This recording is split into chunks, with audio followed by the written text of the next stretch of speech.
Hello and welcome to the Arc Woman podcast. This is an exploration of womankind. Here we discuss what it is to be a woman in the modern world while utilizing ancient and modern modalities in tandem to create a bounty of health for the body, mind and spirit. Cool. So thank you for coming on the pod. I really appreciate you making the time in your probably very busy schedule for this. Do you mind introducing yourself and telling us where you got started with your PhD in sports physiology?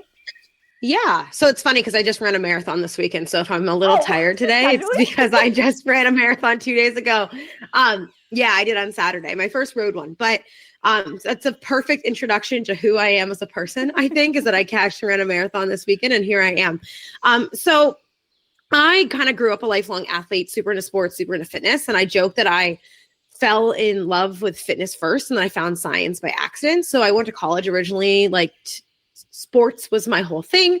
And then I got into my science classes and I was like, oh, I'm kind of good at school and I like science. And then I kind of accidentally found research and got involved with that along the way. So I always kind of went into it thinking, oh, I want to be like an elite Nike pro trainer was like my goal in life. Like that's what I wanted to be. Like I wanted to be like a super like inspiring fitness coach type thing, which I guess is kind of what I do now.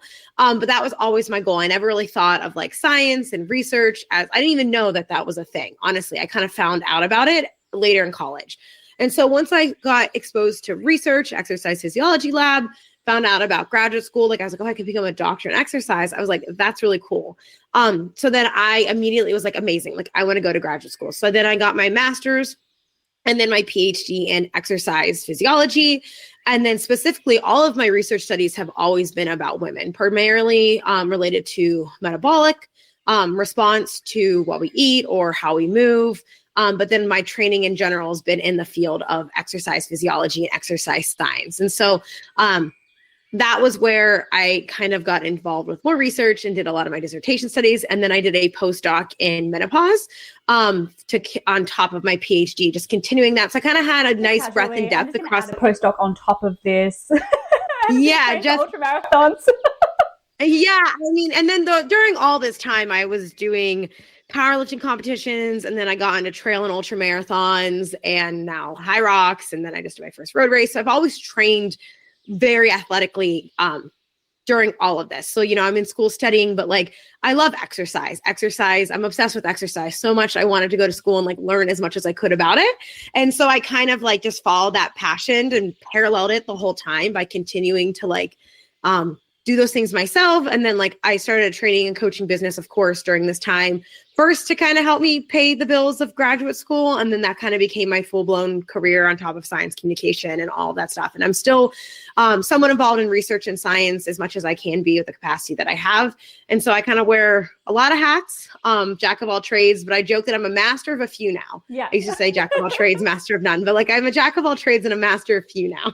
That's wonderful. And I just love as well, I do find this a lot, people who become really obsessed with exercise. I think you do just have to be really interested in the science because you're just wanting to get 1% faster. Just that 1% better and that 1% faster could be the difference between you winning and you losing by a mile. Find a lot of people who get interested in exercise physiology end up being experts in it, whether they go down the academic route or whether they become interested in just the research independently as well. So that's really interesting. And I think it's wonderful that just inadvertently, research is research after all. And I love that you were just like, I'm just going to study the female body because then I can apply it to myself and I can make a career out of this. And I can become a better athlete. That's really cool.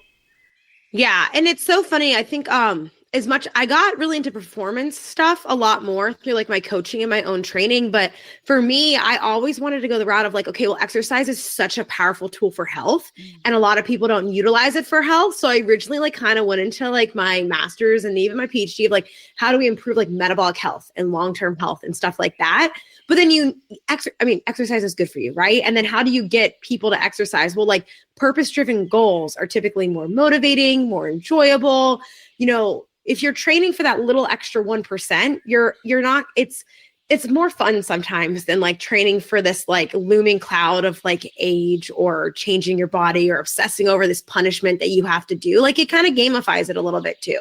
So there's a lot of like, there's a lot of different things that I love about it, but it's nice because it's like you get to you can take the performance stuff as far as you want to take it, or you can just do, make it fun and do things just for fun. Like I just ran my marathon this weekend and I really trained for a specific goal to get better. And then my best friend of 14 years that I met in college actually did it. And she just wanted to finish. She trained for it and she showed up and she did it, but like she just wanted to finish. And we're both going to benefit long-term by that activity that we did, regardless of if you were obsessed with your performance or you were just like, hey, like I'm going to run a marathon. Like that's my goal. Right. And so there's this beautiful spectrum that you can take along the way. Absolutely. Coming back to the research, what was your experience entering your PhD or your postdoc in that space? How many years ago was that for you? So I graduated my PhD 3.5 years ago now, which is crazy, 2022. And then I did my postdoc the first year after in person, a year remote, and I'm still remotely finishing up the papers from that. So we're about to get the data back from the clinical trial here shortly and start finally getting those papers out. So I am still kind of remotely trying to finish up that work, but I'm not actively in it. So a year, it's been a year and a half since I've like not had a formal title in an academic institution, but I'm still getting out papers from my PhD and my postdoc and some of their collaborative work and like kind of still in that little sciencey world, but I'm still a baby. Yeah. And I was like, oh my goodness, she's been in at least 20 to 30 papers, and you're not including the second or third et al that you're probably included in because you peer reviewed as well. I was asking that question just to kind of loop back into your experience studying exercise physiology. What was your experience with the research? And did you feel back then that women were underrepresented in like sports physiology? And that's maybe one of the reasons you became interested in publishing more papers and being involved in the academic exercise physiology part of your career? Yeah. So what's funny is that I had no idea about the research gap in women when I started researching women. In my master's, I got really lucky that I ended up picking up a really incredible female mentor. And I never had a female mentor other than I technically graduated college early and did a research internship. And that was the first time I had a female mentor. And that was amazing. And we did stuff like swimmers. But I never knew about these research gaps in women or men. And this was like 2015 when I started my master's. So, 10 years ago. And I didn't know. I had no idea that there's these gaps in women at all. I just happened to have this female researcher who was a mentor who was collaborating with another amazing woman researcher, and they were doing research on women. And they were like, hey, they were explicitly doing pregnancy metabolism research. But they were like, we want to essentially have you do I did the same thing that they were doing in pregnant women, but I did it in African-American and Caucasian-American women, looking at essentially postprandial responses to high fat meals, more from we see these health disparities, at least in the States, between Black Americans and white American women, and looking at some of these underlying characteristics. So I got into it not really knowing, because as I alluded to earlier, I was really interested in metabolic health and how do we improve the metabolic health long-term in people and nutritionally, weight status, all of these things. And then, of course, I was a female athlete. I was eager to do stuff on women. They let me choose the population that I wanted to do it in. And so I chose women, and it made it easy,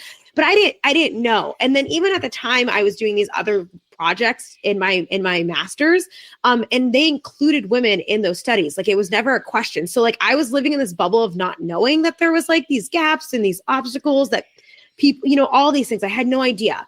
And so I then went to my PhD program, having worked with women for 2 years, studying women. I was helping with their pregnancy research, doing it in my female population. We had women in our other studies, not even thinking it's not normal to do this, right? And so I go in my PhD, and we didn't have a ton of funding in my lab. And my PI was really cool. And he was like, hey, listen, you can do whatever you want as long as you can figure out a way to do it. And so I went in there, I brought this metabolic flexibility is essentially what I was studying at the time. And I brought it there. And I was trying to find a way to continue to do that. And so I started to do this study where I wanted to do it in men and women. But unfortunately, if you're doing a diet intervention, women are a lot more eager to sign up for those types of studies than men. Actually, statistically, if you look at clinical trials on weight loss interventions, 60 to 70% of the participants in those studies are often women, not men. So it's funny how we say there's research gaps in women, but diet interventions and weight loss studies and those types of studies actually have disproportionately more women than men because of probably many reasons. Women are attracted to doing those things, and women are amazing participants. So I ended up doing a study all on women.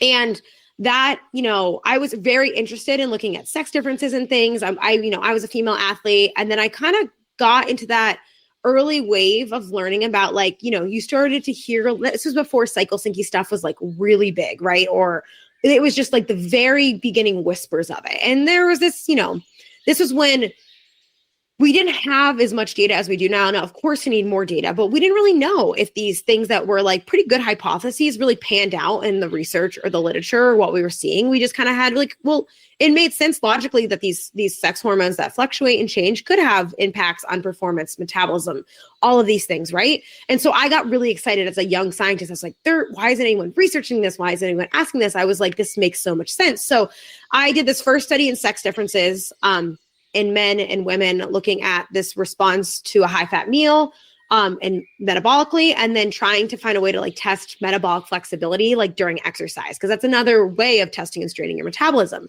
And so when I did that, I wanted to then I retook that HIIT protocol that I did in that, and then wanted to look at that across the menstrual cycle and birth control use to see if there was like these influences and differences that we were seeing with that.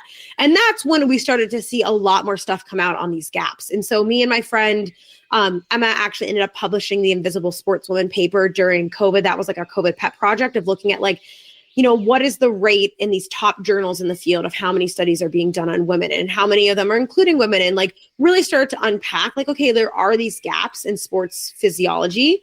I always like to say we need more research, but that doesn't mean we have no research, because there is research. Like in my literature review, I had a lot of studies to pull from. It's not like it didn't exist at all, but it was like murky, and there was, there's always room for more kind of thing. And we think we can do better.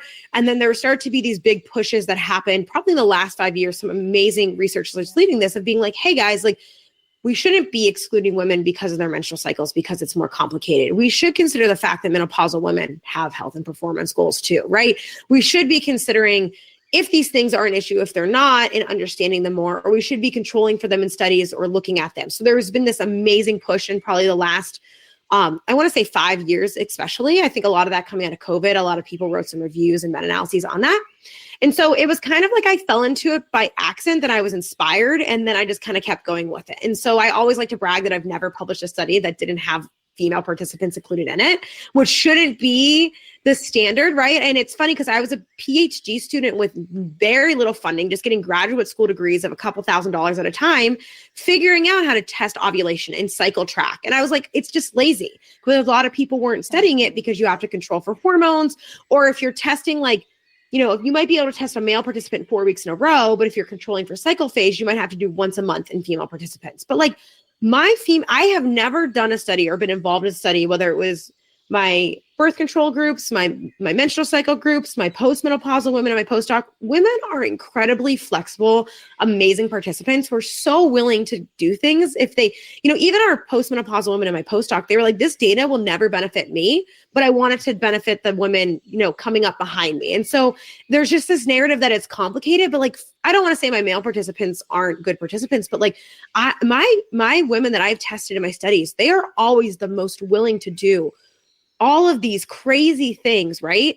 And so even if there are more obstacles around it, like I'm like, it's just lazy, because they're willing to do it. They're already aware of their bodies and tracking these things, or they want to find out information about themselves as well. And so I'm like, if a balling on a budget PhD student was able to figure out to track ovulation and, cycle track, like certainly you can do that, right? If you can count and pee on a stick, like you can test women. It's really, you know what I mean? Like, yes, there's hormone assays, and yes, some of that can be really expensive and hard to do, but especially nowadays when we're finding out like a lot of these things aren't as impacted from a performance perspective by the menstrual cycle like we once thought they were, that opens up doors for researchers to then still include women in these studies with men, even if it's not perfectly controlled, because then at least they're having a female group, right? Or replicating these studies in women and things like that. And so I think there's been a lot of really good conversations that have come out of this. Of course, we want to control for these things and have this rigor and stuff like that. But I also think that, we don't want to just exclude women then because we're making it more complicated. Like you have that fine line between those two things kind of thing. So I kind of fell into it, happy accident kind of thing. I didn't realize this stuff, but I don't think there was as much conversation at the time about it. It just made sense to me. Like, I care. I'm a woman and I care about women and I want to, why would I not include them in my studies kind of thing? And then, and then I saw all of these opportunities to do sex differences and look at the hormone phases of life or cycles more specifically. Well, that's a researcher's dream, finding a gap. You probably felt like you found a gold mine. Yeah. We need to study this. And I wanted to cry, but I also wanted to laugh my ass off just then when you were like, it's not hard to study female bodies. And that is just something that we have seen repeated and recurred so much, that women's bodies are just hard. I'm like, wow, you can't really be that good of a researcher or a scientist if you find tracking. I just think it's lazy. It's lazy. I think it's lazy. It's different. I just think it's different. Yeah. And I think the rigor that the academic space has, I feel there's a little bit of fear around the female body. They're like, oh, there's too many things to control and it's going to go over budget and it's going to cost a little bit more money. And it's like, yeah, all of those things are valid, but we actually make up 51% of the population. So it's absolutely worth it. Yeah. And that's the thing too. And I know we'll get into this a little bit more, where I get a lot of backlash where I'll kind of give a sneak peek to some of my hot takes when I talk about like my dissertation process changed my mind on cycle syncing. And I don't think we really need to be doing that from like an exercise perspective. And then people take that as me saying that like, I don't think women's health should be researched or it's not important or it's minimizing stuff. I was like, no, I think that maybe we don't need to have like millions of dollars of clinical trials dedicated to developing a cycle syncing protocol. But that doesn't mean we shouldn't be putting money into like the health risk and issues we see with menopause or endometriosis or PCOS or pre and postnatal care. Like there's so many glaring gaps of research needed that will really significantly help and benefit women than like finding the perfect 4-week split that probably doesn't exist. Like there's hard to get people to understand these nuances that like there are so many layers and gaps in women's health and research that we do need to push and advance for, right? So my postdoc stuff was funded by,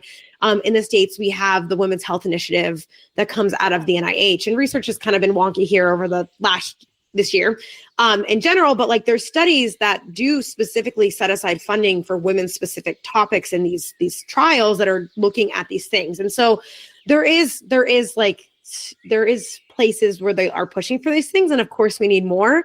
But I think people sometimes take the like, well, we don't have data on this, so maybe we don't need to be as rigorous with it, which opens the doors for more research over here for minimizing stuff over here. And they can both and, right? Like it's hard to get, research is very dynamic and you ask really specific niche, tiny questions and they, you know what I mean? Like there's so much. Unless you're doing like a meta-analysis on something really basic, yeah. Maybe it's a review or a recurrent study or something like that. And I guess the reason why women get really upset when you question anything about the cycle syncing community, which is a conglomerate, and I've made very active steps to kind of distance myself from now, because reading your research is one of my things where I'm like, actually, I'm not going to do this cycle syncing to my exercise anymore. But we'll get to that. I just wanted to touch on one thing first. What are the current statistics on women not exercising? Because I'm currently harping on my community, go to the fucking gym. Please go to the break. Please go for a walk. Because in this cycle syncing community, we have this whole delineation of let's just sit around drinking hot cocoa and wear these gentle flowers. And I'm like, that's totally fine if that's what you want to do, but you are going to break a hip when you're 45. Like that's and that's where we're getting a lot of people in my position get a lot of hate, because we're trying to like, it sounds like we're trying to turn women into like male bodybuilders.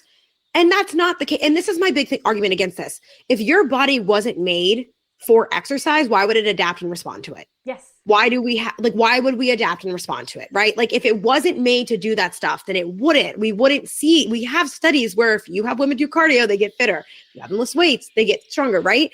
And so I don't know worldwide, but in the States, at least, our data on meeting the exercise guidelines, which is 150 minutes of moderate intensity cardiovascular activity per week, and or 75 minutes of vigorous. I always have to say it because then people are like, what are those? Or 2 minutes of full body resistance training per week. I just always get it out of the way because people are like, I don't know what they are. That's like what you should kind of like minimum for health. There's benefit beyond that, right? But like that's the minimum for health.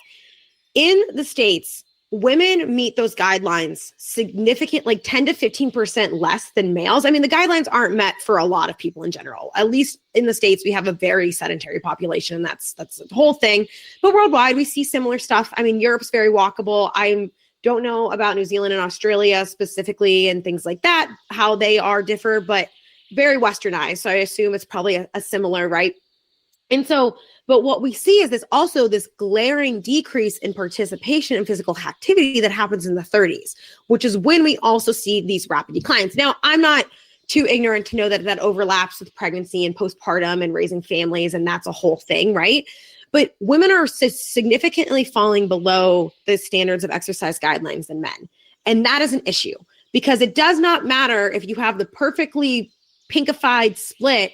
If you aren't doing the things that we know we need to stimulate cardiovascular health and bone and muscle tissue, you are going to wake up in your 40s and 50s, 60s. And we are seeing this in the current wave of women going through menopause who are like, oh shit, I spent my whole life either avoiding exercise, abusing exercise, or starving myself. And now I'm fragile, I'm weak, I don't know what to do, I'm having these issues. And that's not to shame those people, because the message they were given was very different than it is now. But like, the most important thing that women can do is exercise.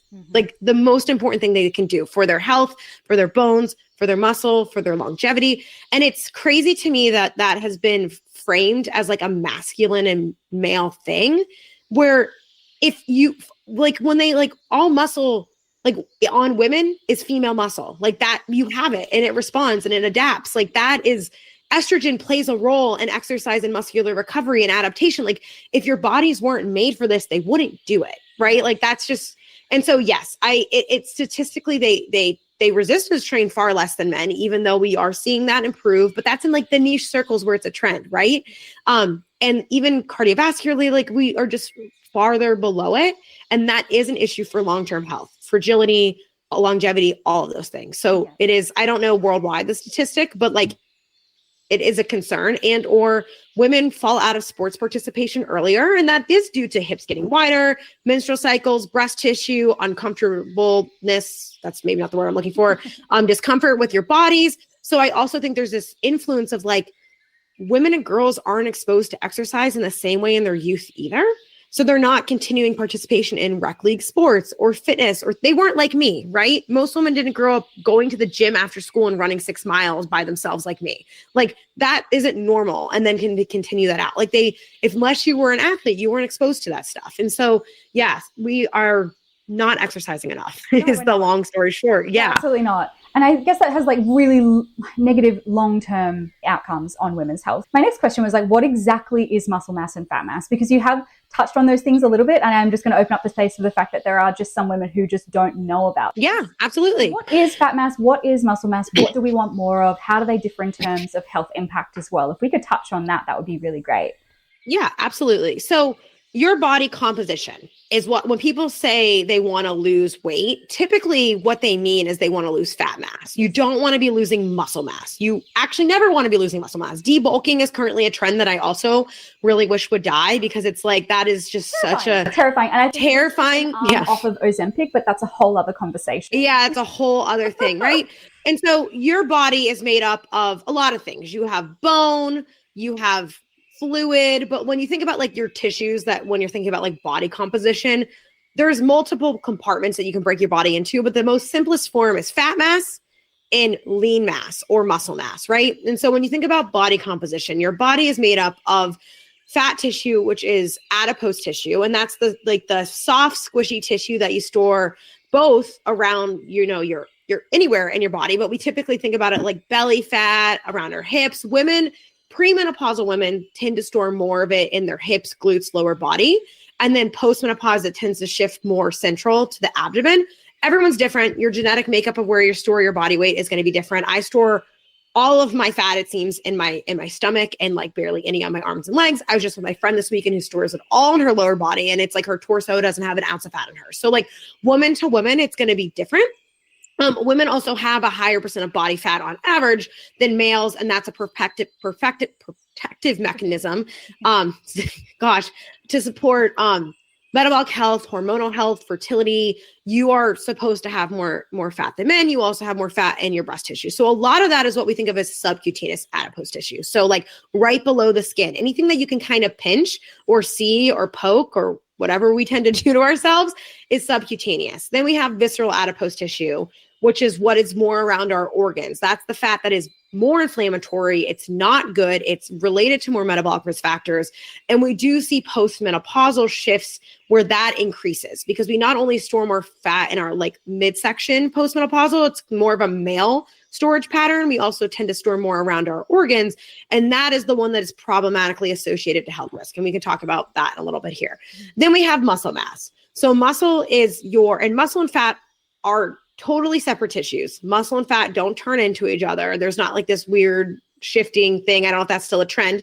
It's a totally different tissue. And so your muscle tissue, you can think of your fat tissue as being like these little blobs of fat cells that are like little circles that are like all connected together, where your muscle tissues are like these beautiful, dense muscle protein tubes that are all lined up together, and they connect your bones across your body. And so you have muscle, whether you train it to grow it or make it stronger, you have muscle. Your skeletal system is what helps you move, stand, support you with everything that you're doing. So you have muscle, whether you use it or train it or not. And so these are made up of these beautiful tubes and chains of amino acids. And when we resistance train or strength train, they can grow. That's called hypertrophy. And if we detrain, they can shrink, and that's called atrophy. And then when we neglect them for too long, or as we age, that can be related to something called sarcopenia, which is like essentially a way of saying that you have low muscle mass to the point that it's clinically concerning, so to speak. And so you can grow and shrink both of these tissues through caloric manipulation or training manipulation or energy manipulation in the body. Like you can essentially control increasing or decreasing those. And those, when you increase and decrease them, shift the percentage or the body fat. So we've seen these things where you're like, you are this % body fat. And that's usually what people are talking about. When we think about lean mass, that usually also encompasses bone. So it's bone and muscle versus fat. But most people they just care about their muscle mass or their fat mass, so to speak. And so what I usually like to tell women, because they love to step on the scales that tell them their body fat, or maybe they get a DEXA, which is amazing to do, and they always freak out about the percent. But you have to remind yourself that having a high body fat percent doesn't always mean that you are over fat. It can mean that you're under muscled. And I think too many women ignore the fact, because I gave hundreds of body composition analysis of various forms during my master's and PhD. And there was always these very, very sweet college girls who would freak out because their body fat percent was like, I don't know, say 30, but they were so tiny. And I'm like, honey, you don't have muscle. Like that, you don't have muscle, right? So it's a ratio. And I always like to remind people that it's a ratio. And one of the most important and powerful things that you can do to improve your health is to improve and increase that ratio of the muscle part of that. Yes, decreasing fat can, for some people, have favorable effects, having a lower body fat percentage and or, potentially reducing fat mass. I'm always careful with that because I know some women, when they hear that, you get really lean women who are like, yeah, okay, I'm going to lose more. And you're like, well, no, maybe you don't need to lose that, versus there are people who maybe they do have a higher fat status or weight status, and they are concerned from a metabolic perspective or, a whole body health perspective. And so like, that's something where I'm like, you can make that best decision for yourself kind of thing. I know that can be very personal, and women have very complicated relationships with fat loss and weight loss and body change. So I always like to just be more careful with that topic, just so I'm not like triggering anyone who has disordered eating or any of those things. But, if we look at the literature, reducing fat mass that is extra can have positive influences on things like systemic inflammation and or metabolic disease, insulin resistance, cardiovascular disease, things like that. But so does increasing muscle mass and or increasing like overall fitness status, right? So I think so many people go immediately to be like, well, I just need to be as skinny as possible to be healthy. And that without muscle or poor cardiovascular fitness as well isn't necessarily automatically healthier. Like sometimes, you can not change your body composition at all, but if you gain muscle and improve your cardiovascular fitness, like that would theoretically have a net positive on health. And I think that's really the important thing that I want to take away here. Because when you say, well, losing fat is good for, yeah, it can be, but increasing your aerobic fitness status and muscle mass also have very strong positive health outcomes. And you're putting them through a DEXA scan. For everyone who's listening who doesn't know what that is, that's basically a body composition machine that kind of looks at your body and will calculate percentages of like bone mass, muscle mass, and fat mass, for example. And it gives you a percentage of what you are. And so if you go in there and you have someone who is quite, thin, but doesn't actually have any muscle, and you see that 30%, of course, that's going to be scary, because you imagine like your body quartered up into thirds, and you're thinking, wow, a third of me is fat.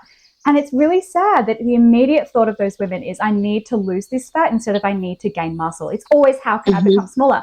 And we see this reflected in the research and what women are attracted to. And we could complain all we want about like, oh, why do we have so much more women going into, and why do we have much more representation of women in diet research as opposed to muscle mass? And it's like, because we have a culture that we live in, and we have women who are interested, pardon me. Yeah. I'm throwing my throat. No, I'm doing the same thing. You're good. Who are much more interested in diet interventions as opposed to muscle mass interventions. Continuing on, can you just explain to me really quickly why muscle mass is so vital for women's long-term health? You have touched on it previously, but just if we can get some specifics. So women actually understand that why, and you were speaking about that why before, and I think that's really important. Yeah. So muscle is one of your biggest, most important organ systems in your body. It plays a really important role in our metabolism and metabolic health. So it's the biggest disposal of glucose in our body. So you can store tons and tons of glucose in your muscles, which means it also plays a really important role in insulin sensitivity. So if you guys are unfamiliar, when you eat food, you release insulin, and it helps bring the glucose or the carbs, the sugar in your bloodstream into your muscles or your tissues that are using it for energy, metabolism and production, or, storage for later, things like that.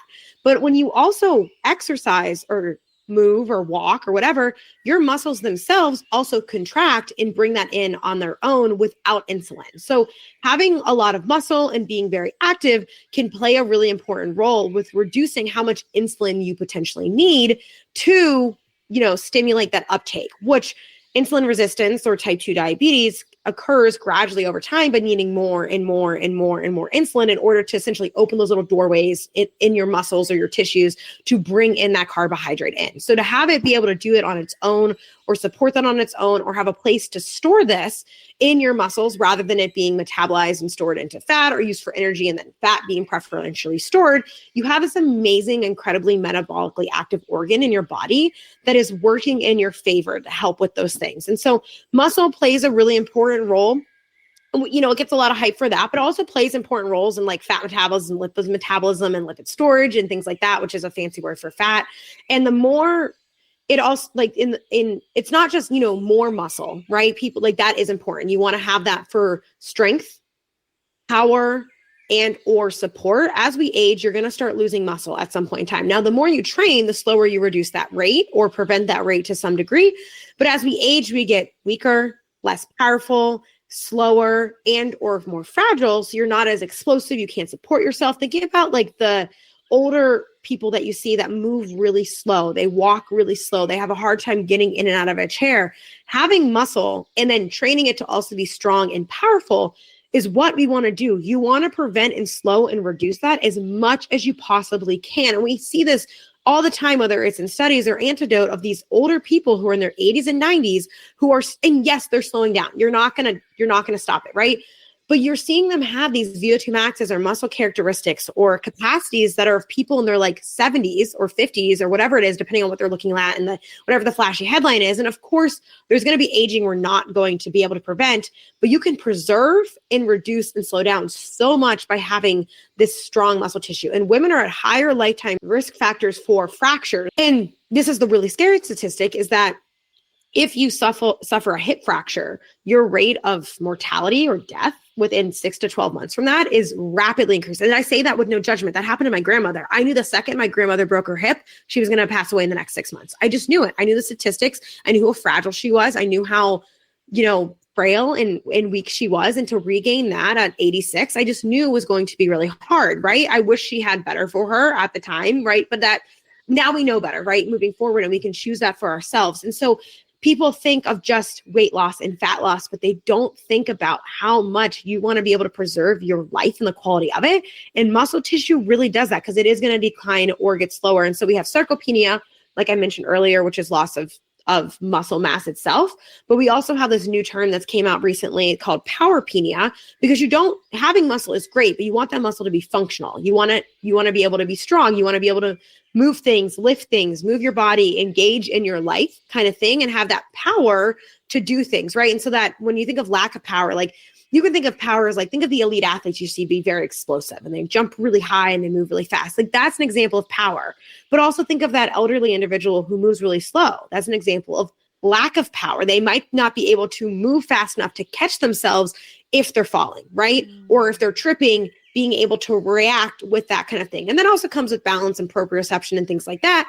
And I am a big component of like, yes, train for your older self, but if you train for big goals now, that's going to take care of itself. Yep. But when we think about health and these risks associated with, like, we have these metabolic things, and muscle plays a really important role in metabolic disease, cardiovascular disease, vascular disease, things like that come along with that. But then also just our capacity as we go and as we age. And then on the other side of muscle, people don't think of muscle when they think of, metabolism, but it is a huge proponent of our underlying metabolic rate. Muscle contributes a huge deal to that. And while increasing your muscle tissue doesn't significantly necessarily increase your resting metabolic rate, that's kind of been debunked over time, it does play an important role in handling of glucose and fat, like I mentioned before. But also your muscle houses and stores your mitochondria. We've all heard of mitochondria being the powerhouse of the cell.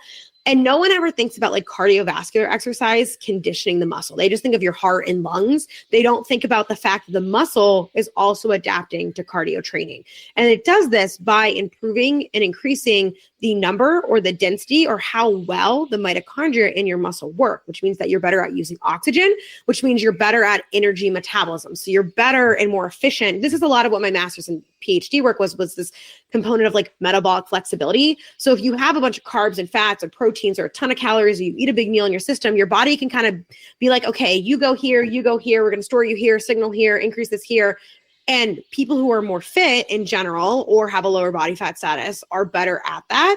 But we don't think about the fact that we think about just like growing and building muscle, but we don't also think about like we should be conditioning muscle as well. Muscle plays so many important roles. So the long story short is if you care about your metabolic health, your cardiovascular health, your ability to stay mobile, agile, support yourself and be moving across your lifespan and reduce fracture risk, things like that, it's really important to train your muscle, because also training your muscle indirectly trains your bones. So like that, they kind of come hand in hand.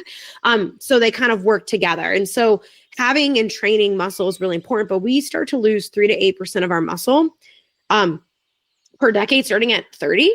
And most people can prevent and slow that.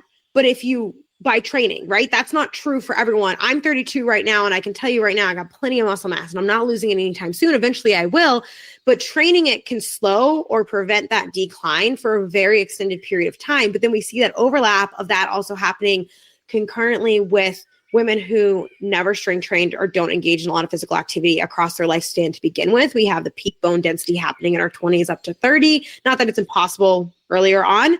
Mixed with, and of course, people are having babies and they're raising families, and you're going to see potentially muscle loss that comes with pregnancy and postpartum naturally as part of the process, just of, maybe you're not engaging in exercise as much or avoiding it out of fear, or you're not doing it all together.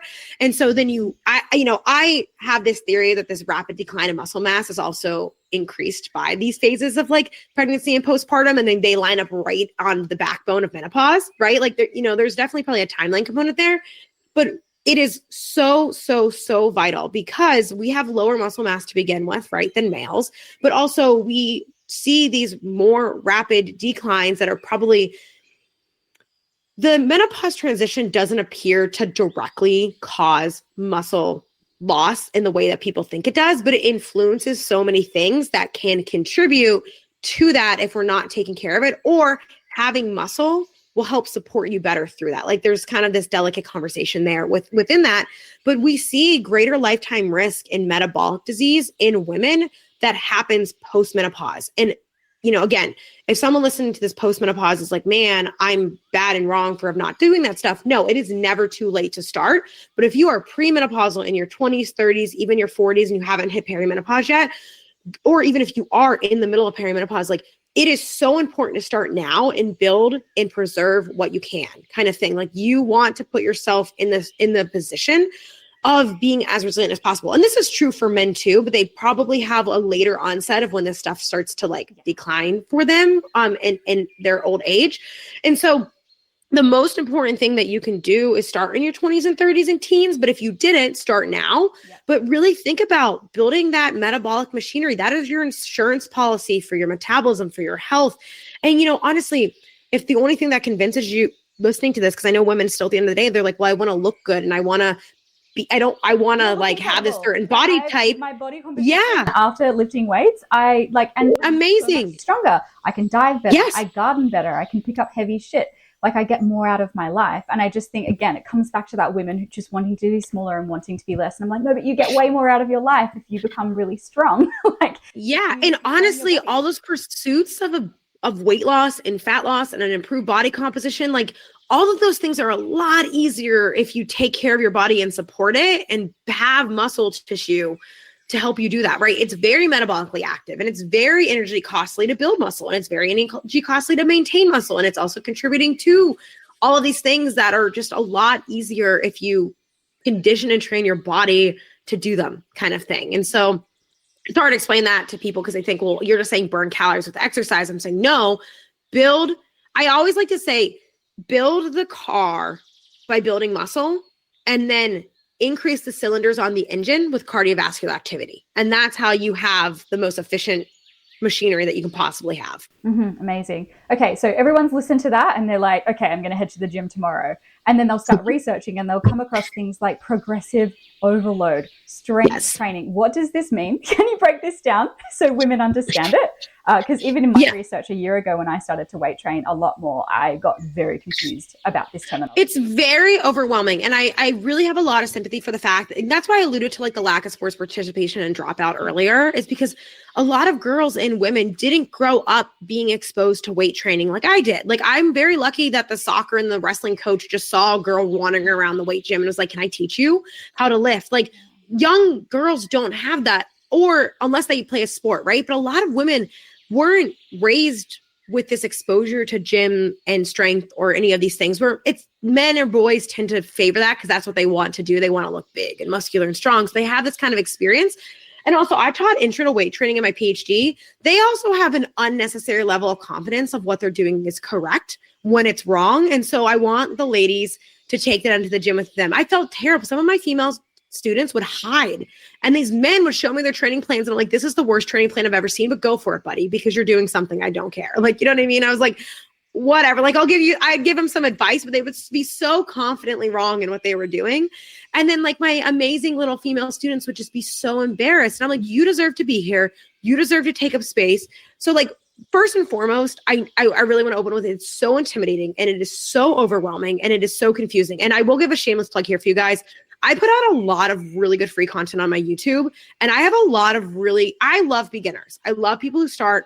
I never want to neglect you because I think that is the most important time, that if I can get you in and doing something right, you're going to save yourself a lot of time and headache and frustration and thinking you're broken and wrong. And I have some amazing stuff on like how to set up a barbell, like how to back squat correctly, how to pick your deadlift position. Like, I didn't know that I've seen your YouTube and I've seen the amazing nerdy sports physiology videos. And like, this is great. The girls will love this, but I love that you have the basics. People want you to be there. And honestly, like, if someone's rude to you or mean to you, I know this is easier said than done. And I'm definitely the type of person who's just going to fight a man in public, but like, ignore them. Like, you deserve to take up space. Like, and I really tell women too, like, go in and just walk on the treadmill or do the stair step or a bike or whatever's comfortable for you. And then look around the gym, figure out where the equipment is, and go in a few times and just play with the equipment, try things out, figure out where things, you don't have to jump in on day one with like the most perfect split and the best. Everything you do that is more than zero works, is good for you, is beneficial, right? And so that's like because I think that's the biggest thing for women is that I don't know how to start. I'm so overwhelmed and I'm so intimidated and scared. So that's my like little pep talk there on that kind of thing. And I do think women, at least what I see, are way more scared of doing the wrong form or doing something wrong and getting hurt. I see so much fear and apprehension with that. And a lot of the stuff that's going to get you quote unquote hurt isn't doing something wrong on day one. It's if you add way too much weight and do too much too fast too soon, which The bros are more likely to ego lift. You are not. You are more likely to underload yourself. And we can talk about that more in a second. So just get in there and get started and go through the motions and get the confidence and the movement patterns, and then worry about like the perfecting of the progressive overload and the RPE and the effort stuff. Like that can come, but like get in first. Go give yourself whatever time you need to do that. Get comfortable, play with things. Or like if you go to, I don't know what kind of gyms you have near you, but like we have some gyms that are like in the States where they essentially have like pre-laid out like machine circuits that you can just like go in a row and do. And you could start with that where you're just using the machine, which is pretty foolproof to use. So we'll rewind back. So there's a lot of language around lifting that will help you learn, but mostly so you know what you're doing so you can actually do it right, because a lot of weight stuff for women underloads you, which means you're not lifting heavy enough or doing enough to really like adapt past baseline. If you go from nothing to something, it will work, but eventually it won't work as well. And so a few things that like you should know are going to be, one, progressive overload. Everyone's going to say you need to follow progressive overload, but there's many ways you can do this, but it is a sciencey term for saying that you are doing a little bit more over time. You don't have to be doing more every single week. Bodies don't work that way. You sometimes have to do the same thing over and over, and then eventually, oh, I'm stronger. Oh, I'm lifting heavier. Oh, that felt easier, kind of thing. But it's just the systematic way of slowly getting better across time. So that means that you're either adding more weight to the lift that you're doing, or you're doing more reps at the same weight. Or if you're doing the same reps and sets and weights for, say, 4 weeks in a row, and then, oh, that felt easier finally, your effort at a 10 went from maybe an 8 to a 7, then you can add more reps, or you can add more weight, or you can also do something where you add more volume. So say you were doing 2 sets of something, you can do 3 sets of something. Maybe you're lifting legs 2 days per week, you lift it 3 days per week. You're increasing something somewhere, but this can also be increasing skill. So if you are, back squatting like a baby deer and you start back squatting more efficiently, full range of motion, you're more engaged, you're going to indirectly and automatically start lifting heavier and stronger by doing that. But skill acquisition, or gaining the skill of lifting, is also an adaptation to lifting and is also a positive benefit. So form will be bad when you start.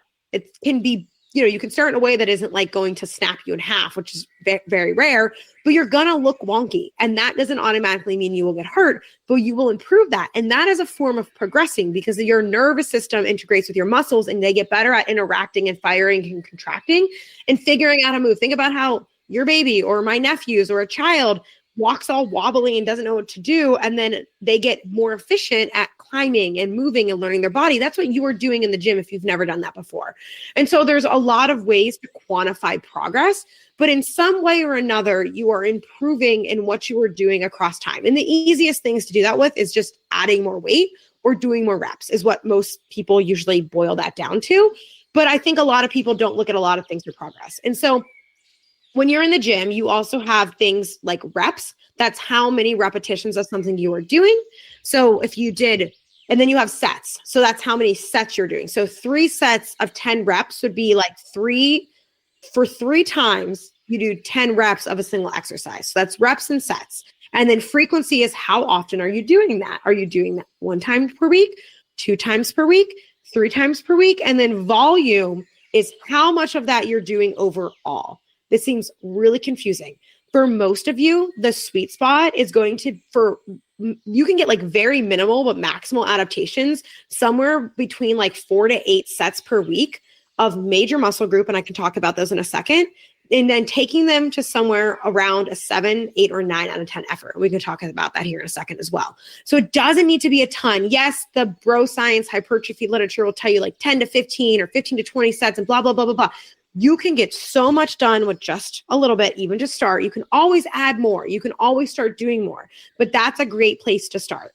And so those are like the terms that you will hear when people are talking about things, right? That just to help you give you a vocabulary lesson of what those things sound like.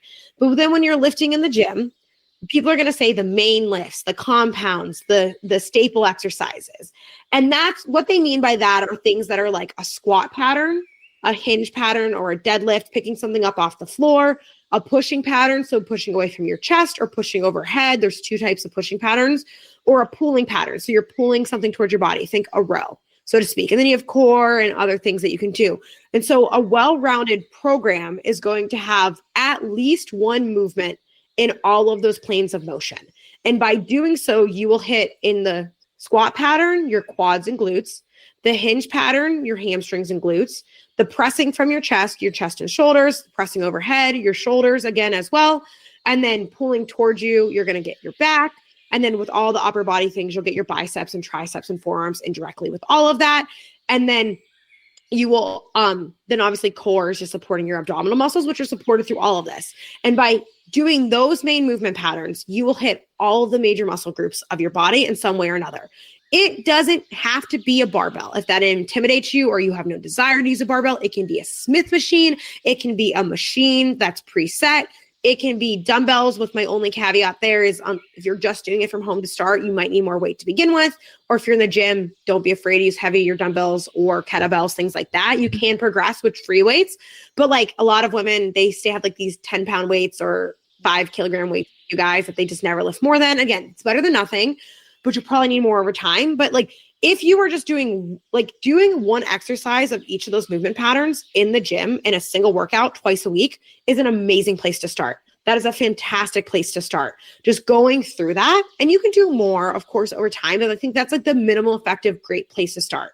The biggest thing that women make a mistake on, or recreational people, or people who've never really like done a sport and know what it feels like to push hard, or they're afraid to push hard because it hurts or it's uncomfortable. So the biggest thing that so many people make the mistake of is effort. So you can quantify effort in a few ways. It's a percent of your max. So in a lot of studies, we'll have like percent of 1 rep max, but a lot of you aren't testing your 1 rep max, and you don't need to, but it's an effort. So think about an effort out of 100. And for most of you, you want to probably never go below 60%, but 70, 80, 90% is a really good place to be. But 85, 90, 95, for some of you, that might start to get uncomfortable. And the more percent of effort you do, when it comes to like your max possible weight you can lift, it's probably going to be less reps. And the lower percent you do, it's going to be probably you can do more reps of it, so to speak. And so that's one way to quantify effort. But the easiest way for most of you listening is just on a scale of 1 to 10, how hard did I do? How hard did I push that exercise? And for most things you're doing in the gym, you want to probably be at least a 6, but probably ideally a 7 or 8, sometimes a 9. Or you can think of it in inverse of how many more reps could I have done before I couldn't have done any more reps. I guarantee if you're listening to this, you might be like, yeah, I lifted a 7 or an 8 out of 10. Go take something that you feel comfortable with to failure. Bicep curl, a shoulder press, a leg press, something that's more controlled, you feel more comfortable with. You can do it with compound movements, but like take something to say you were doing 2 sets of 8 and you just stop at 8.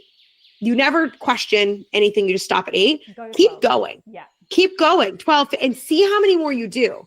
And that's a guarantee you will, 1, learn what failure feels like. And 2, you will realize that you were underloading that and you're going to go, oh, shoot, I could do more reps at that same weight, or I could do more. It's called anchoring yourself. Give yourself, you can't know if you're lifting heavy or hard enough if you've never done it to know what it feels like. Now, when you're starting out, don't worry about that. But as you get more comfortable and confident and you want to start making progress, that is the easiest way to say, how hard was that? How many reps could I have done left? And test yourself on it every so often on things, because then you will learn what a true effort feels like, because you want to have all of your lifts only have like 1, 2, 3, maybe 4 reps called left in the tank, or you could have done. But the easiest way that I like to say this for a lot of women that give you some other feedback to look for is when you're doing a set, say you're doing a set of 10, your first few reps will be faster. Your middle ones will start to slow a little bit, but then those last few will start to slow more.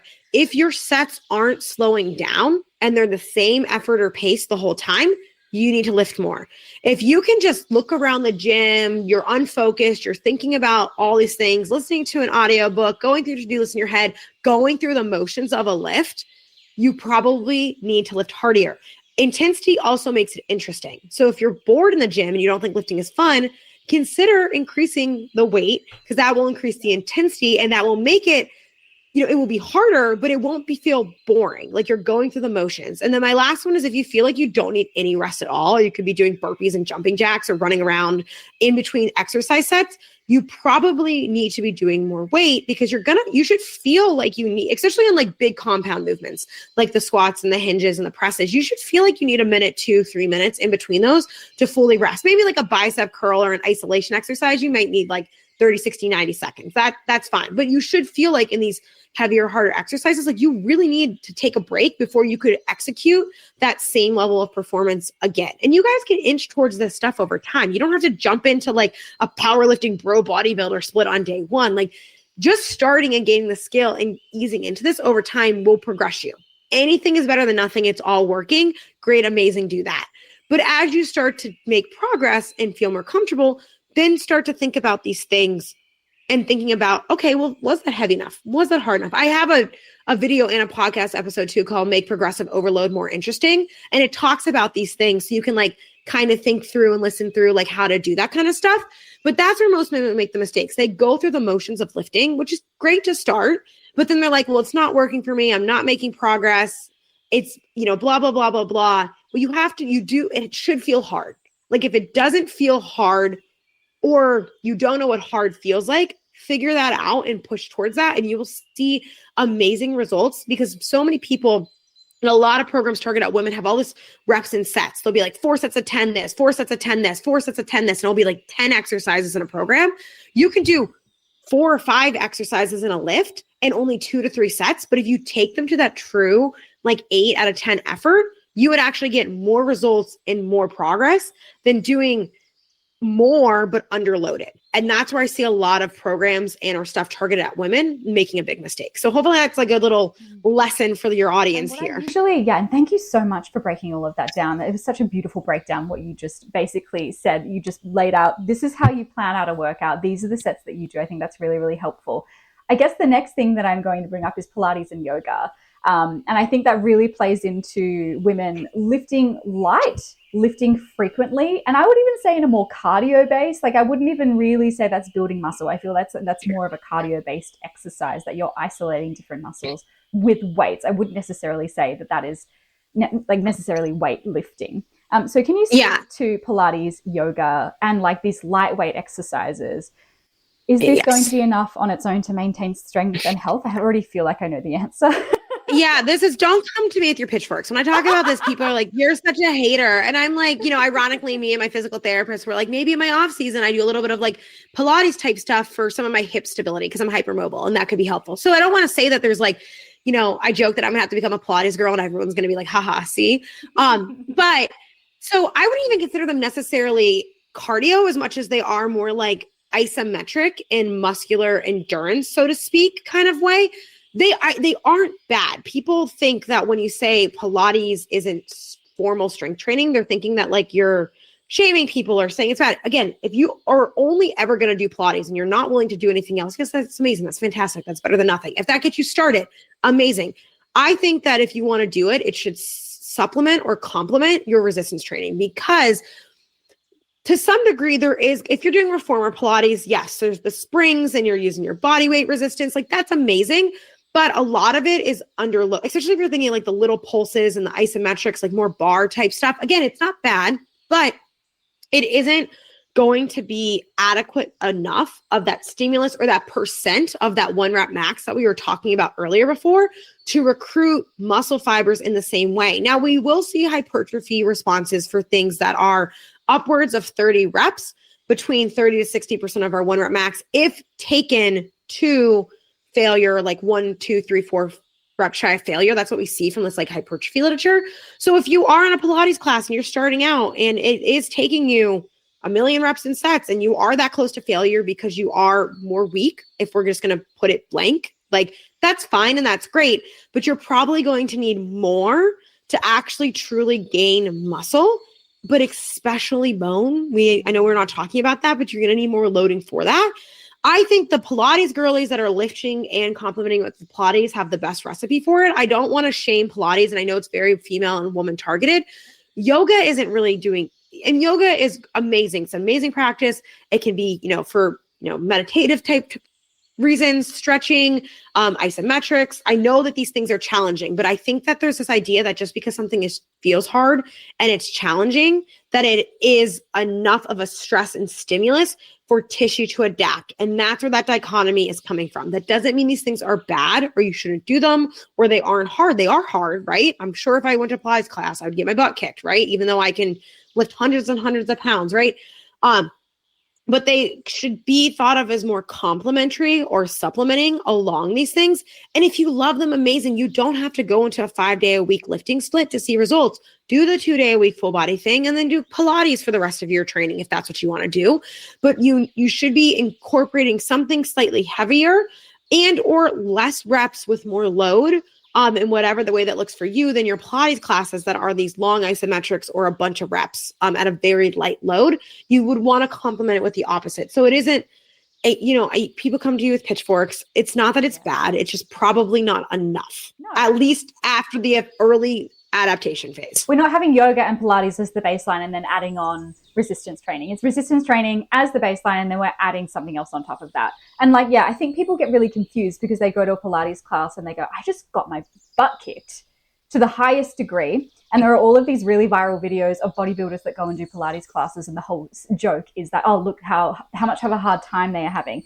And I think people very often, they confuse the feeling of that muscle burning with muscle growth. And that's not necessarily, that's not even a correlation. It's not even a causation. They aren't the same. The feeling that you're getting muscle is not your muscle tearing apart to a certain degree and muscle growth. Those things are not correlated. Very often when you go to the gym and you lift heavy, you'll feel sore the days after than you would if you went to a really, really hard Pilates class or a yoga class or vice versa. Yeah. And it's also skill, right? Bodybuilders don't train these long, core dependent isometrics, right? But if they kept going, they would improve at it. Just like if you keep going to the gym, you will improve at it, kind of thing. But it is hard because people associate, well, it kicks my butt, so it should be. And that you even see this in the cardio space. People confuse a lot of things for cardio and they're like, well, and I'm like, it's you have to think about what is the stress and what is the stimulus that is your body is getting, not just your perception of it, because that's what matters for adaptation, right? You can hold a soup can out for 5 hours and you're going to have a lot of fatigue, but you're not going to grow a bicep because of it. Yeah, absolutely. Okay, going on from workouts, can we talk about nutrient periodization and how we can fuel workouts? I just listened to one of your podcasts this morning about fasting that I absolutely loved. And I just wanted you to break down, how do we fuel workouts? What should we be eating before? If we're doing long endurance training, like you've just finished, what are we eating during? And what's the metric around that? And maybe what are we eating after to refuel those muscles? And what does that look like? Yeah. I mean, when I think about training and health and performance for women, on the I have this pyramid of what is the most important things women should be focusing on for exercise, health, and performance. And the foundation of that pyramid is adequate macro, micronutrients, calories, hydration. Women, when we want all these big sex differences and all these things, but the one thing that we do have more clear sensitivity to is under fueling, low energy availability, all of these things. And so if you're going to train frequently every day of the week, hard, intensely, like an athlete, train for things, especially, as I kind of outlined on this podcast, there's a timeline of I'm just recreational, average, regular person working out for health versus maybe I'm getting a little more specific with performance goals versus someone like me who's I train a lot and I have specific goals, even though I'm not an elite athlete. I still have to treat and feed and train my body like it is. So it takes care of itself. There's recovery, repair, all that stuff. And so, when it comes to that, women have these lower sensitivities of energy availability. So we want to make sure that we are eating enough across the day, overall in general, first and foremost. The most important thing you can do is eat consistently and adequately, both protein, carbs, and calories in general across the day. However that looks for you. And the reason I say this is I think women tend to do this thing where they don't eat in the morning, or they have a coffee and a whiff of air and a leaf of lettuce for lunch. And then they eat these huge dinners. And then they're why do I feel terrible in the afternoons? Why do I feel hangry? Why do I overeat later in the day? Or they undereat and restrict all week. And then they overeat in the weekends. Eating consistently across the day and feeding yourself these balanced meals, first and foremost, is going to be the place to start. Don't worry about the nitty gritty nutrient timing until you're just feeding yourself adequately, evenly, appropriately. Of course, there can be some fluctuation there. And in that podcast, I talk about where you want to train fasted in the morning, For some people, it's probably not a huge deal. For others, you're going to feel better and perform better if you eat. That's a big controversy right now in female fitness, is like fasted versus fed training. That is never harmful. That's the thing. So like fed's never harmful. You're going to perform better. You're going to feel better. You might recover better. But like some people are so gung-ho about it. I'm like, that's great, but just make sure you're eating enough across the day. Otherwise, don't let that fasting window and fasting training session be the thing that then, especially your leaner women who tend to undereat and restrict or overexercise to begin with, like don't let that be the thing that digs you into a massive energy deficit that you're not trying to be in. But we want to make sure we're eating enough, right? And I also have to always say eating enough doesn't mean overeating. People always think when I say eat enough, I'm telling people to gorge and gain 50 pounds. I'm not saying that. I'm eating to match the activity level that you have and the needs of your body, both fundamentally as well as like what you need to support your activity. So here's my whole like, that's the most important thing that you're doing. So protein's easy. Eating somewhere but around roughly give or take like 1.6 grams per kilogram of body weight per day is where we kind of see in studies like the maximal protein synthesis for women kind of start to taper out. I know protein gets like a really big push for women, and it's not that having like 2 grams per pound of body weight per day is inherently bad, but more than 1.6 isn't necessarily harmful, but it isn't necessarily necessary. So if you struggle with getting it in beyond that, like you're not going to die, everything's going to be fine, right? And what you're willing to eat is always going to be better than nothing, but you can have a little bit less than that. Like, you know, I know people struggle with it. So I always like to say like, have at least 100 grams per day. Obviously that can vary person to person, but that's like an easy round, even number for a lot of people to cling to kind of thing. Per meal, I think that's totally doable. And that ends up being around 1.2 to 1.6 grams per kilogram anyway. That's kind of... Anyway, for most people. And 1.2 to 1.6 is a great range to target. I usually, and sometimes people are like, I don't know what that means.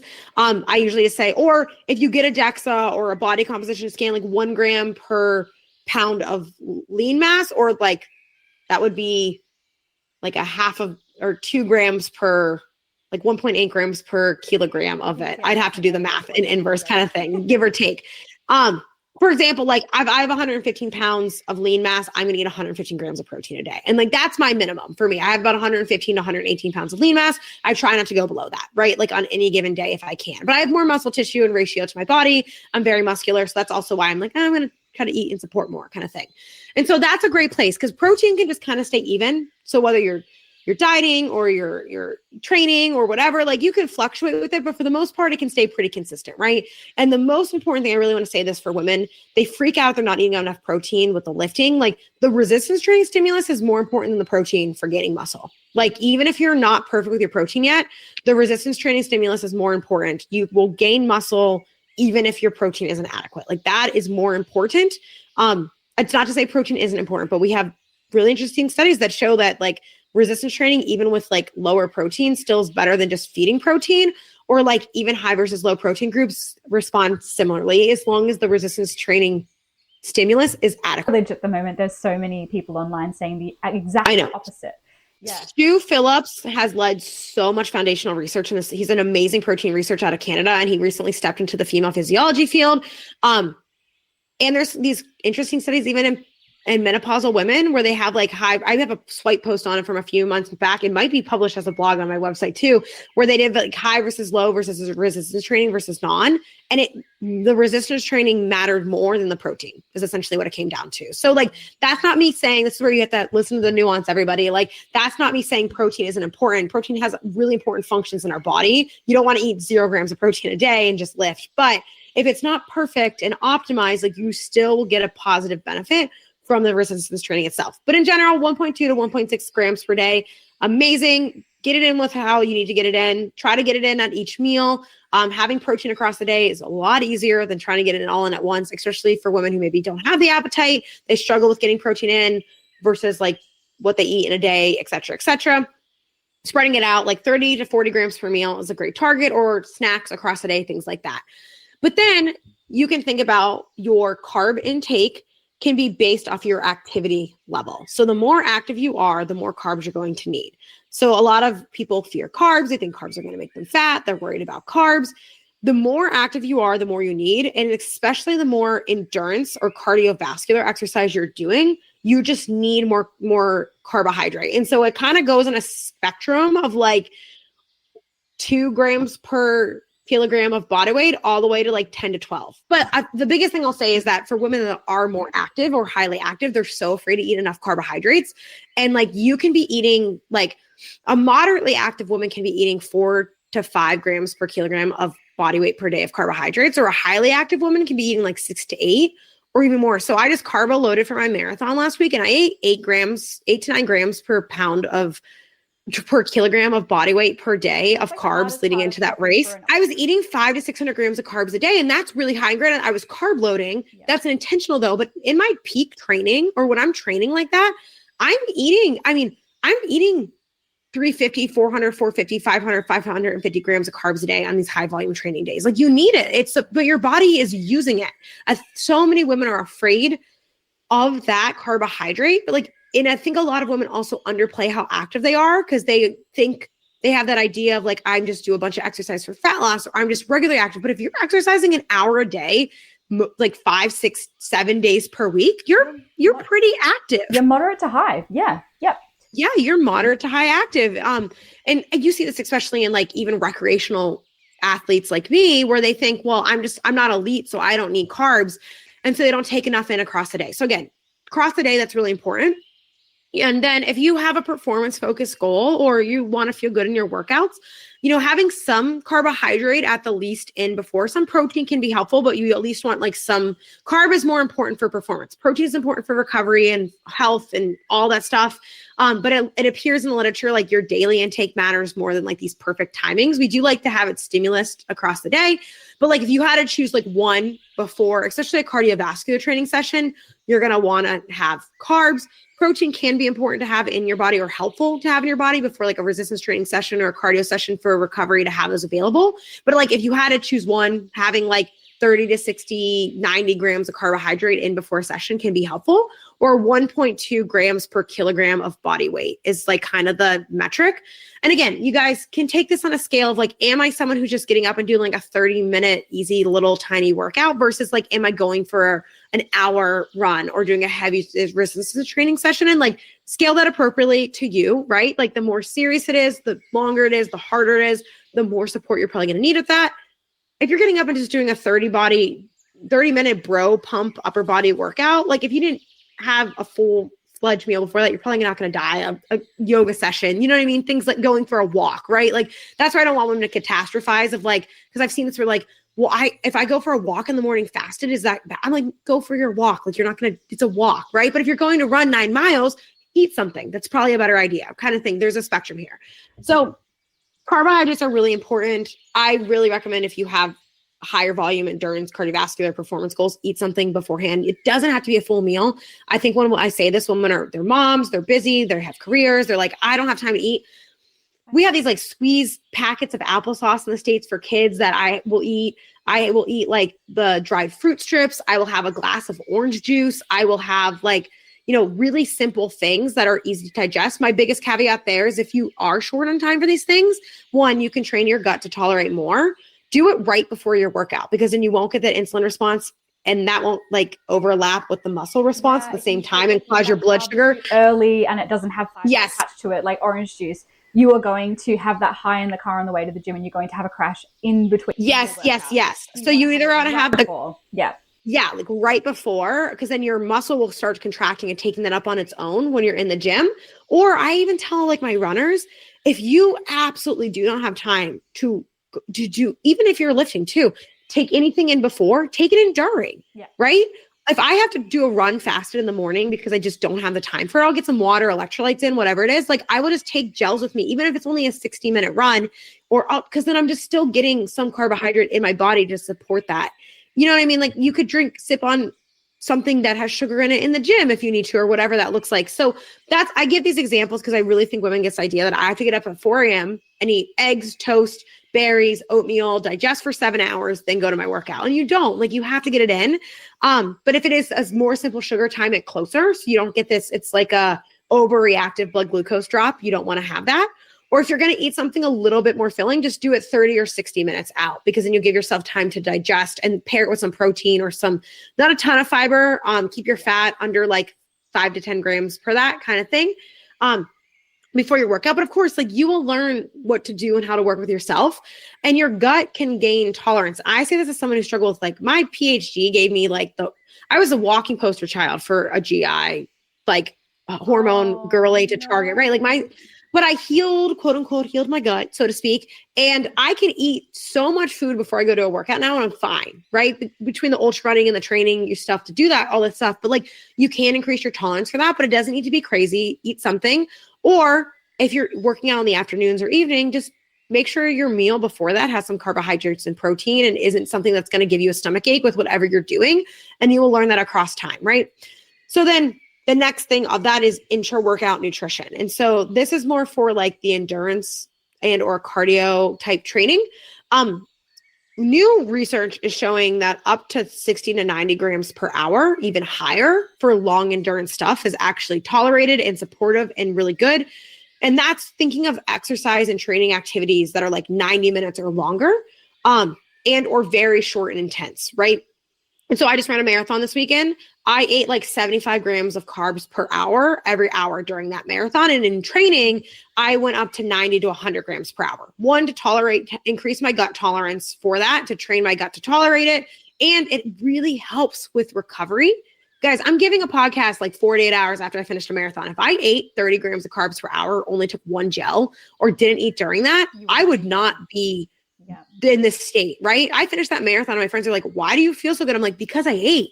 I ran 100 miles last year, and I can tell you my recovery after that ultra, despite being my longest and hardest, was far better than any ultra I've ever done before. And I ate like 90 grams of carbs an hour for 32 hours on that, plus real food and other things during that.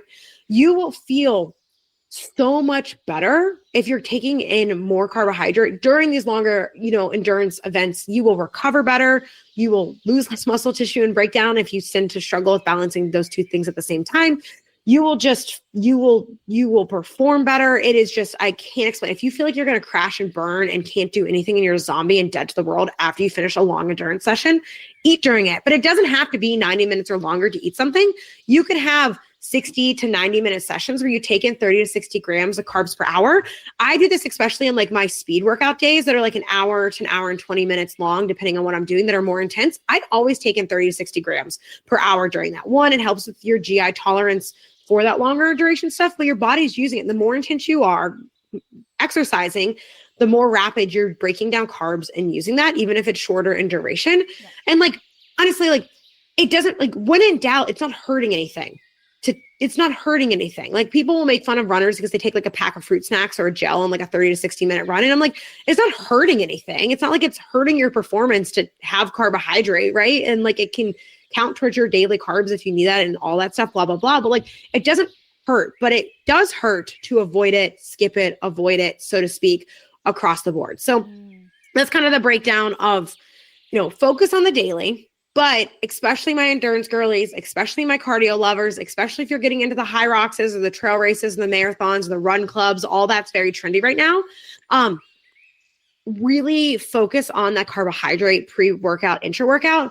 Resistance training appears to be less impacted by like pre-nutrient timing and or like you don't really need intra-workout nutrition for a lift unless you're like upset, right? Like that's most of what the research is suggesting, that like fiber before like a weight workout is going to negatively impact your workout and like what you get out of it, because your GI is going to be more upset about that. But it's like basically what you're saying is get the foundations in place. Once you have that in place, eat carbohydrates just before your workouts or during, and then focus on a little bolus of, or like a little bit of protein after to refuel your muscles. And I guess that's the other thing, that women really have to change their mind and how they think about exercise. And this is thanks to Coca-Cola. We have this whole concept that we exercise to lose weight.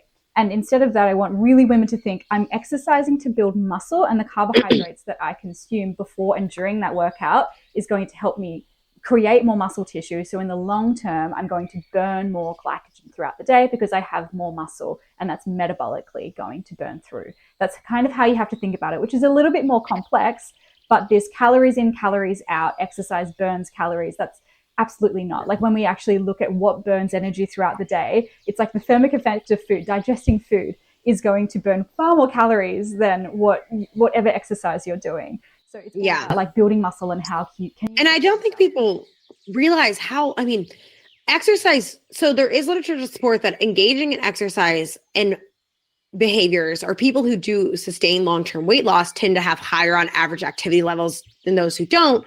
But that's complicated because also exercise itself, you don't tend to really lose weight in response to exercise. At least, of course, there's like extremes, like really high volumes of training. Yeah, you're going to have this high energy cost deficit that's going to support maybe some weight loss or fat loss or things like that. But in general, the exercise doesn't really contribute to a significant amount of fat loss. It helps it and it supports it. And so it's a lot better to think about your gym sessions and your exercise sessions as I'm gaining muscle, I'm improving fitness, I'm getting stronger, I'm getting faster, I'm getting fitter. Like taking that time to like focus on the stress and stimulus needed to adapt for your body to adapt. And that is what you get the positive impact for on metabolic health, or will support all the underlying things that will make fat loss easier if that is your goal, paired with appropriate nutrition. That is really going to be the biggest driver, right? Like that's going to be the biggest driver, is going to be nutritional manipulation, or just eating a better, the nutrition forward approach is going to have a bigger impact on that than like exercise training, right? We compensate too many of those calories. You don't burn as many as you think you're going to do. You'll conserve them later other places, or your daily activity matters more, like you said. And the other thing that I think women need to change their mind on, especially in the cycle syncing community, which is probably why a lot of women want to listen to this podcast, is should women be tailoring their exercise to the phases of the hormonal cycle? This is one of your research papers that you did, and you actually got your PhD dissertation on this subject. Is that correct? Yeah, I looked at the impact of the menstrual cycle phase on high intensity interval exercise response in both metabolism and cardiovascular exercise. But as I always tell people, my papers are because people are like, can I read your dissertation? I'm like, my dissertation is just like one paper. It's not like the gospel end all be all, but the body of literature is what we make our recommendations on, right? So I really dug into that during the process of doing the PhD in that field. And so, we have some studies on resistance training, a lot more on honestly cardiovascular response, because exercise physiology in general biased historically cardiovascular exercise. We're getting a lot more in strength in general. But amazing papers have come out in the last few years, reviews, meta-analyses, all these different papers and publications. And we really don't see what you see in the classic social media version of cycle syncing. There isn't a lick of evidence to support. It's all hypothesis generated, made up, we think. And if you really pay attention, every person has a different version of what the cycle syncing is. Some of them have 1 week is this, but then another person has the other week is that. And it's kind of just like this made up guess of what we think is best for response, but we don't see this in performance or even adaptation response. So, there is this argument that performance isn't the same as adaptation. So you can perform well in any phase, but should you change your training to adapt well? And what you do consistently and persistently for most women is going to matter far more than maybe these tiny acute small differences that may exist that come out over time, right? What you do consistently is going to matter more. 2, doing something different every single week, you will never adapt. You will never make progress, or exercise that is novel is more inflammatory and more stressful on the body than exercise that you're adapted to. That's the one thing that I think it's really left out of this argument. They're like, the luteal phase is more inflammatory and bad for you. And I'm like, but exercise that is novel that you stop doing for 2 weeks and then add again is more inflammatory. And you know what I mean? Stressful on the body to begin with, right? And so we don't have these broad sweeping recommendations in the literature, or there might be little things here and there that are altered and impacted that we can work around, but it's looking like manipulating volume and intensity or your own perceived effort, rather than you only do Pilates this week, you only do yoga this week, you only strength train this week. And even the studies that we have that are looking at differences in responses and adaptation to strength training, we see that there might be this positive response of one phase versus the other, but there's no control of looking at it normal across the month. Or when there is a control looking at it normal across the month, it doesn't appear to be that much different than follicular phase is what tends to get favored kind of thing, right? So we don't have this broad sweeping. My takeaway from that is if you feel better, push harder. If you don't feel good, pull back, because that essentially accounts for 90% of that anyway. But you can still do the same mode of exercise every single week of the month, but you can adjust your intensity. Again, how hard you're doing something, volume, do 2 versus 3 sets of something if you need to. Do 8 versus 10 reps of something. Or if you're doing cardiovascular activity, pull back how hard you're pushing. Make it a lower intensity, lower the heart rate. Like there's ways to manipulate volume, intensity, exertion, or you can rearrange things to work for you. I think that the thing that cycle syncing gets right, that women want to hear, that they've always had permission for, is rest. If you feel like garbage, you have always been allowed to take a day off. If you don't want to train on the first day of your cycle, you don't have to. If you have terrible PMDD and heightened pain perception the week leading into your cycle, and the only way that you can consistently exercise is to deload that week before, then do that. Like make that choice for you. But every woman has a different cycle, month to month or person to person, that can change and alter the way that they're going to feel. And there's been some interesting studies coming out of this amazing thing called the Findora trial. And there's tons of papers coming out of this. And they even track these individual women. This has been more in endurance, like 2 cycles in a row, and where their performance is impacted in one cycle isn't even the same where it's impacted in the next cycle. There's all these studies where they survey female athletes, and different women in different sports or different activities will report different phases of when they feel like their cycle impacts them worse, and or perception might be impacted, even if physiology isn't. We have a few studies that show that it's just a heightened pain response and or lack of tolerance for what you're doing. That is more of a pain perception and or pleasure or enjoyment in your brain, rather than it's like your muscle not being able to contract. Like there's all these things going into it, but like instead of, it's not one size fits all, because one woman's symptoms might be worse than others. One person might have it, some women get discomfort during ovulation versus their luteal phase versus early menstruation. So we do see the trend of it being late luteal phase into early onset of your menstrual cycle phase, where you might have some of these negative impacts on your training. Amazing. Adjust your training, rearrange your week, change what session that you do on the days where you feel worse. Like you have full permission to do that, or adjust or modify. And a great way to do this is track your cycle for, 3-6 months and track trends. When do you feel better? When can you push harder? But the one thing that I really like to encourage women to do too is, before you just write yourself off as being broken, fragile, and capable before you walk into the gym, is go in and see what you can do for the day, but also track, how do you recover? How do you respond? But also look at other factors going into that. I have so many women where I tell them to bump up their carbohydrate before or during an exercise session, and say the luteal phase if they feel poorly, or eat a little bit more on those days. They're like, oh, all of my issues in my training performance went away. Yep. Right. And it's because there's a huge nutritional component. We also see things that this is evolving, but some supplement stuff like fish oil or zinc or, things that can help with inflammation, like tart cherry juice. Some of these stuff can help with recovery or reducing PMS symptoms or improving sleep, which you can improve these things. Like I am very pro, do what you need lifestyle wise and behavior wise to support this. Let's try to reduce the symptoms impact on your training. And if they're still there, great, modify, adjust. But auto-regulation is going to be a better skill. That's that RPE that I was talking about earlier, guys, because you might feel fine 1 month in your luteal phase, and then the next something happened and you're getting, hit like a bus, and you need to adjust it. But that doesn't mean that every month you need to do that, because you needed to do that once. You can learn to adapt and modify. But also, women, we have hormones, but we are more than our hormones. Being underfed, having a poor night's sleep, super high stress at work, like your overall volume and effort and what you can recover from in your training, these are all inputs on your system, or what's going to dictate if you have a good workout or good recovery and all of these things.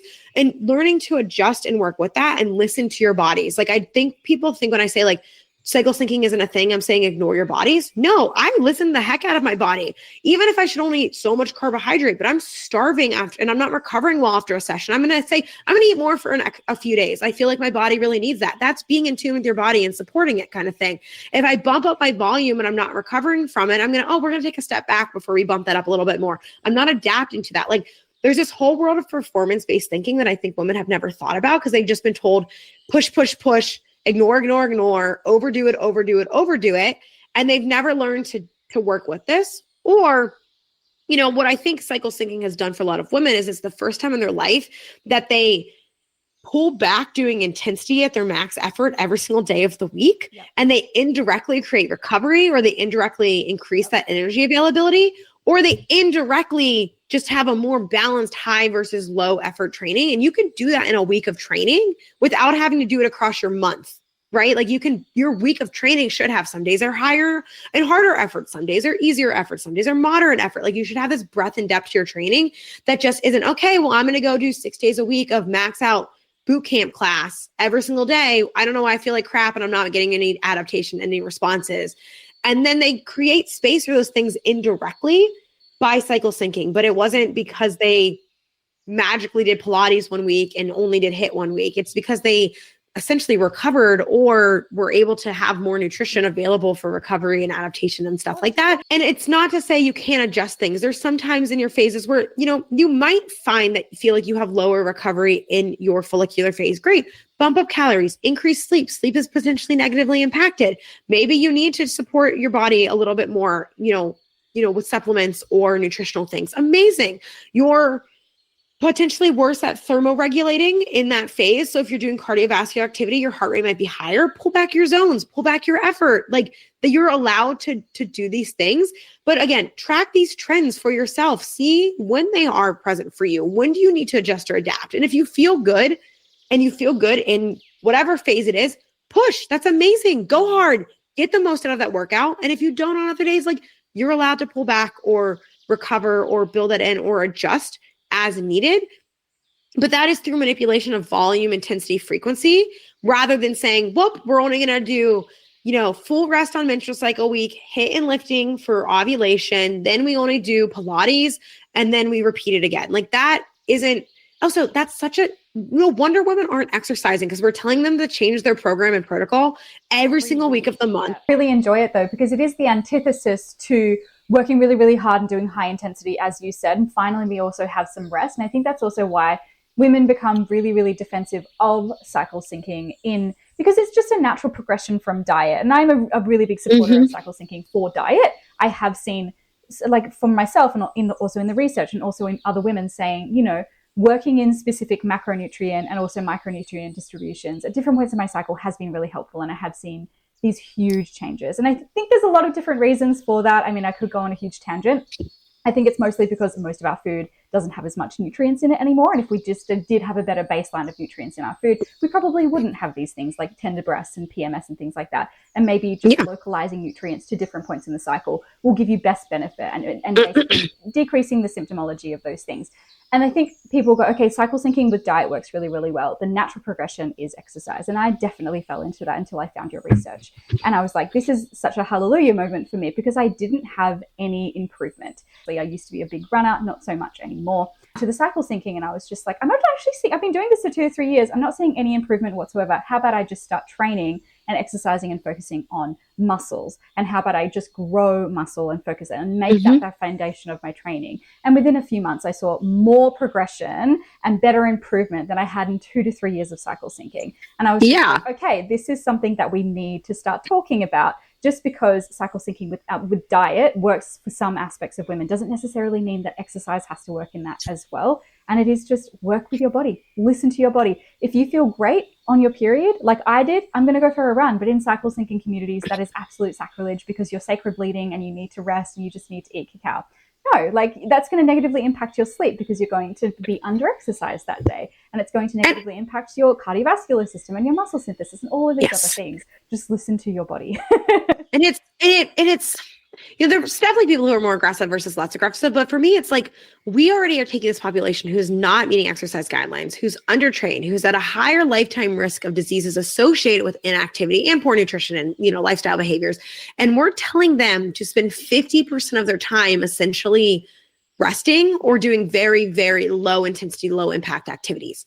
And it also plays into this idea, like we mentioned in the beginning, it's like, women are incapable of doing these things. I'm like, there are women, if we want to really get like naturalistic here, you know what I mean? Like in villages or historically who are like carrying water and carrying children and like doing manual labor to take care of things. Like you're not spending like 2 weeks of the month being like, oh, sorry, I can't do the chores and take care of the children because I can't lift more than 20 pounds. I might destroy my hormones. Like that's not we're not that incapable, right? And I find it so funny too, because there's such this, like, I know we were going to talk about pregnancy here because it's not necessarily a specialty, but like we go from saying like, oh my God, if you do anything in your luteal phase, you're going to die, to you should definitely exercise during pregnancy. It's really important. It's super important, like, because all this empowerment. I'm like, but if progesterone was the death of us, then why would we be doing this for like 9 months of the entire, like, it's just there's a lot of hypocrisy in the cycle sync when you start to unpack some of the things that they're saying, and you're like, it doesn't make sense. Meaning people who don't know how to read through the research. And I think they really want to help women. And again, it is the antithesis to training like a man and being like a man, which I agree with some aspects of that. But yeah, women are strong. Like, women can do really amazing things. And I would say the most important time to go work out is in your luteal phase, because it increases dopamine and serotonin. It decreases PMS symptoms. If very often, if you're like, I don't know how to listen to my body, just go to the gym and lift a little bit heavier off of maintenance, lift lighter off of maintenance. And 20 minutes in, 9 times out of 10, women are like, I feel great, I'm going to lift heavy. And they'll leave and they'll feel amazing, and it'll improve their luteal phase as well. So it is a little bit hard, when do you listen to your body? When do you not? Just show up and do what you want to do. And if you feel like leaving, leave. There's the 20-minute rule. And that's why I tell women to track their symptoms across time, because if you know the day before the onset of your period, and you kind of get an idea over time of like what that either feels like or when it's going to happen. If you are, because a lot of women they're like, I'm cycle syncing. And I'm like, do you even know when you're ovulating, when your luteal phase is, how long it is? Because every woman is also, I don't know why I didn't even say this in my original explanation. I'm sure you talked about this podcast. Follicular phase and luteal phase lengths and ovulation timing are going to be different woman to woman and person to person. There isn't this like perfect 28-day split of 4 days. Like, it's very idealistic, but you listening to this, whoever you are, you're going to have a different presentation of your cycle than the other person listening to this. And your ovulation isn't always on day 14. And you're not always going to have the same duration of your follicular phase. That can ebb and flow. And your luteal phase timing is dependent on that. And all of these things. So like, it's silly to say, well, you should all do the same thing every single week of the month. That doesn't even make sense, because you don't even have the same phase duration, onset of ovulation. Like, because if you're just doing cookie cutter based off your period, well, on day 14, I'm sprinting and doing HIIT, you could be in your luteal phase already at that point in time and not even know, or you could still be mid follicular phase and not even know. Like, there's these different presentations of these, and that's so chaotic, right? We're never going to have a perfect cycle sync thing, because that's just not going to happen, but you can learn your trends and your ebbs and your flows. And I do agree. It's just a lot of women, the saying that women have been left out of research increases the rate of you've been ignored by doctors, or all these things increases the rate of people clicking and listening on content. And there are things like I talked about earlier, where that is a problem. Like, women shouldn't take 10 years to get endometriosis diagnoses. Like, postpartum depression shouldn't be brushed off. Like, there are these really, really valid things where women should be listened to. I'm all about that. But there isn't no research. We do have some research. There is some.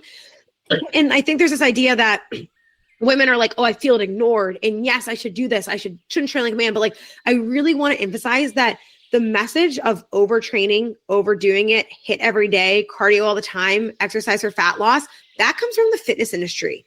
That has never come from sport and exercise science. That has never been the message of good coaches or good professionals or athletic training or any sport or strength and conditioning. That has been the media based messages on women, because it's all been targeted on fat loss and thinness and or exercising for caloric expenditure. So I really want to I always like to remind people, like, that's the media messaging, and you have always been permitted to ignore that, or good coaches aren't going to train you that way. Like, you shouldn't be lighting the candle at both ends 6 days a week for your training. You're going to feel better when you pull back, kind of thing. And again, we wouldn't respond to these things if we, quote unquote, weren't capable and able of doing that. And then my thing where I know that makes people mad is we're just pinkifying men's fitness and then saying it's not men's fitness. Like, we are just repackaging weight training, and they're like, women shouldn't train like men.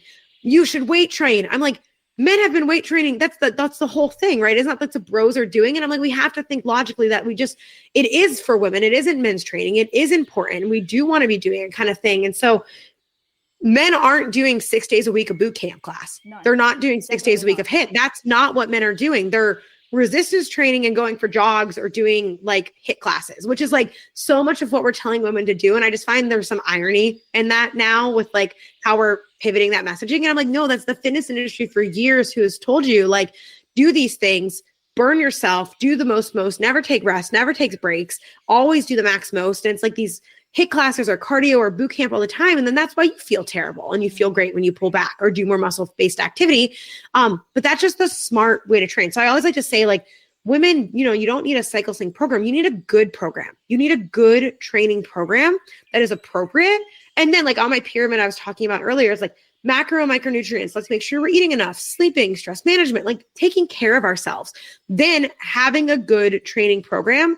And then you can individualize it to you, your goals, your lifestyles. And then we can factor in, how do you respond across your cycle? How do you feel?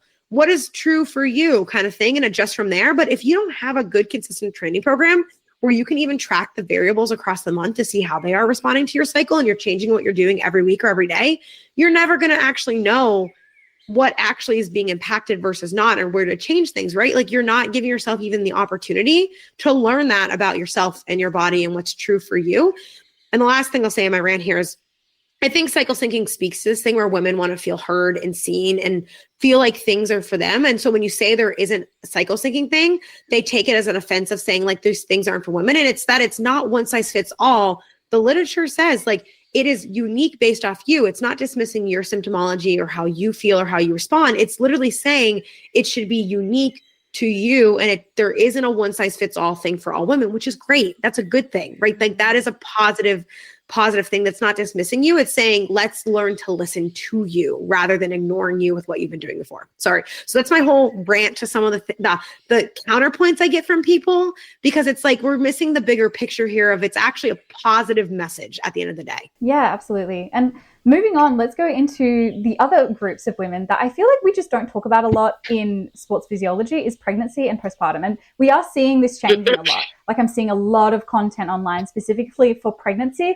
And the main dialogue that I see from like influencers and creators online is, I exercised throughout my pregnancy, so my recovery was better, and I actually had an easier birth.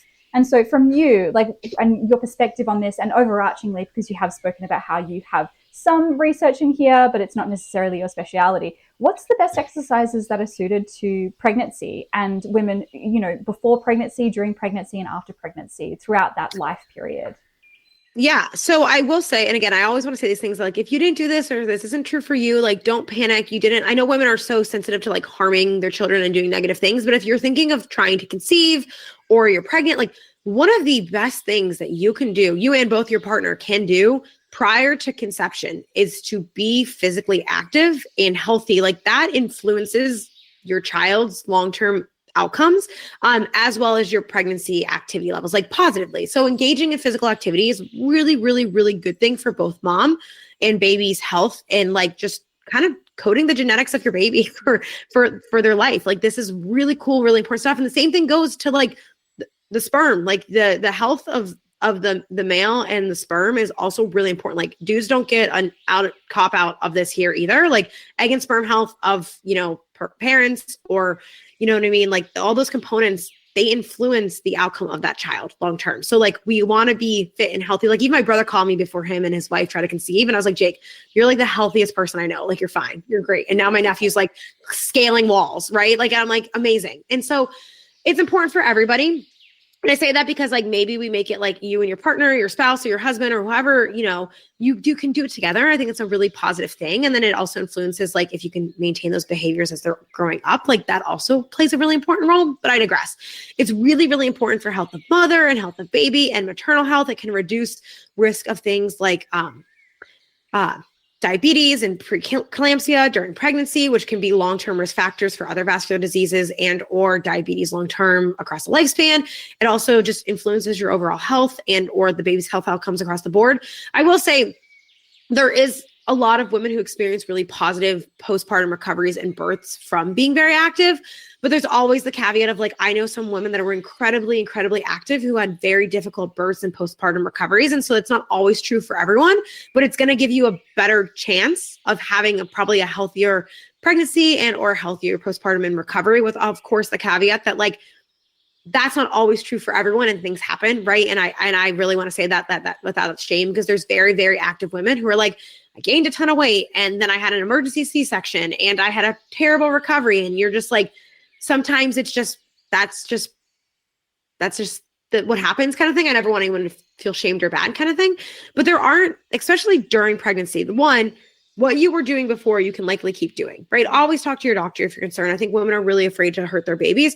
Lifting during pregnancy is safe. Cardiovascular endurance training during pregnancy is safe. There's so much more research coming out and showing these things are safe.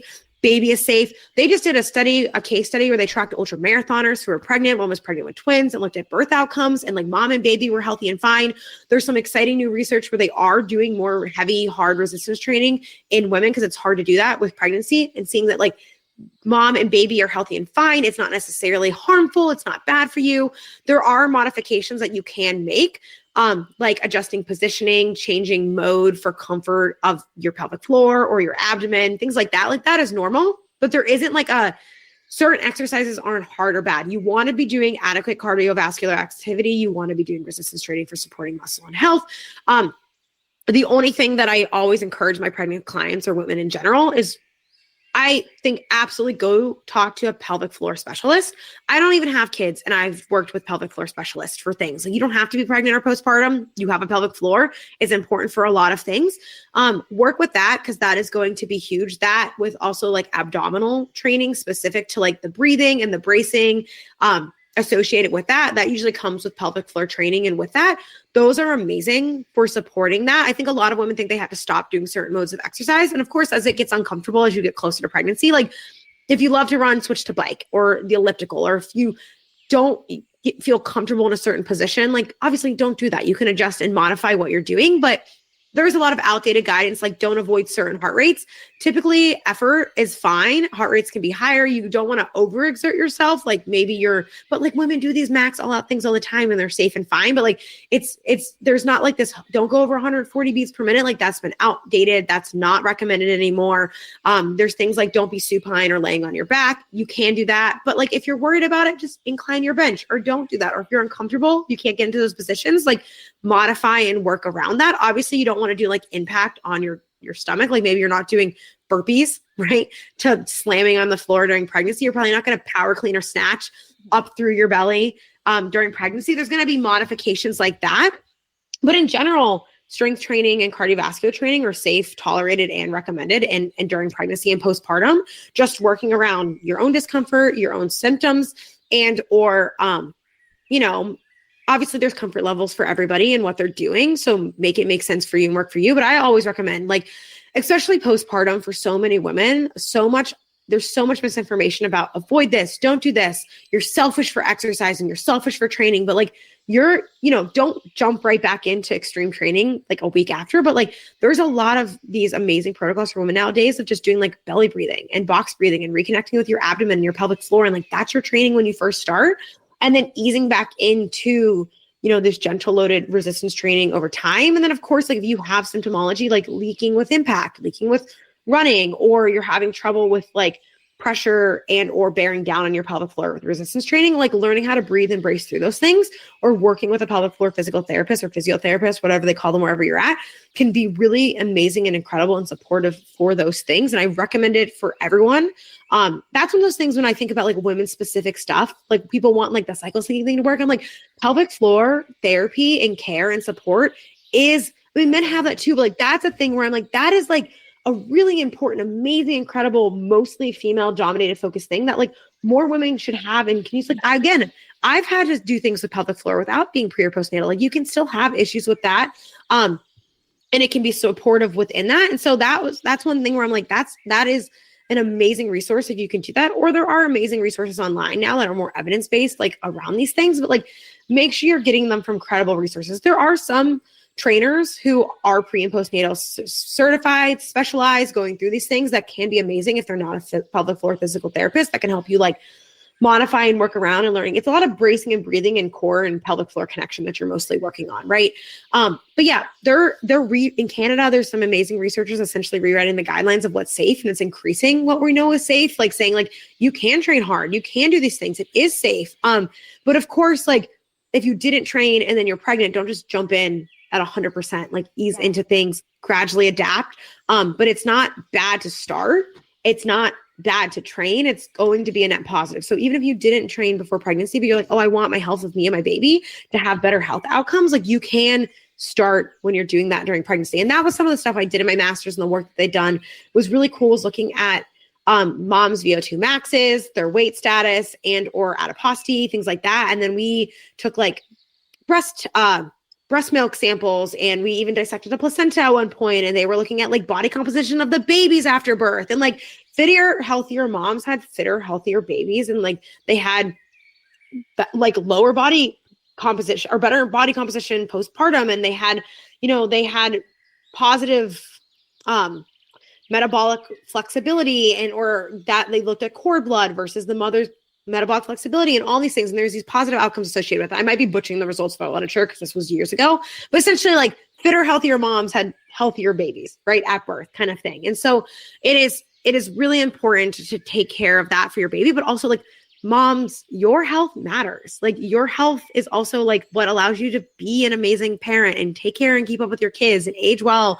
And you deserve to take care of yourself. I think there's this idea that it's selfish or it's not necessary, or like you see comments online of saying like, come on, you just have a baby, spend time with it, don't exercise. And it's like, mom's health matters. And then, I kind of alluded to it earlier. Like if you're having kids in your late 20s to 30s and you're having multiple kids, or you're going through a few pregnancies, or you give up training because of it, then you roll into perimenopause, menopause, and you're like, oh my God, like I didn't have muscle even before I came into that. I didn't take care of my bone. Like it's important from a health perspective to take care of yourself in whatever way that looks like.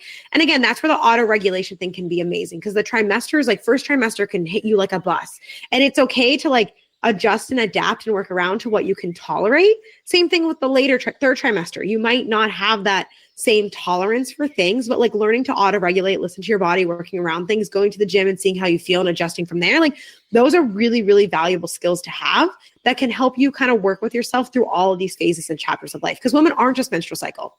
They're pre and postpartum, they're perimenopause, they're postmenopause. Like you're going to have these amazing, beautiful changes and shifts across your life, and learning how to listen to and work with your body through exercise within that is a really invaluable skill. Amazing. And I love how you started to go a little bit into perimenopause. And there is another myth that I really wanted to dispel. Women are just told to slow down after menopause. After pretty much a lifetime of just trying to lose weight and be as small as they can, they get to menopause and they're told to slow down and not exercise. Can you please dispel this myth? Yeah. What's so funny, because in my circles, it's telling women to do HIIT and heavy resistance training every single day. So in general, like there aren't these magical menopausal programs and that like are super magical. There's just certain things that are really important that women should be doing if they haven't been doing once they get to peri and postmenopause. And one of those is definitely not slowing down. The last thing you want to do is stop exercising or not engage in physical activity or be very sedentary. That is the worst thing anyone can do as they age. And the hard thing with menopause is there's this overlap of age and hormonal changes.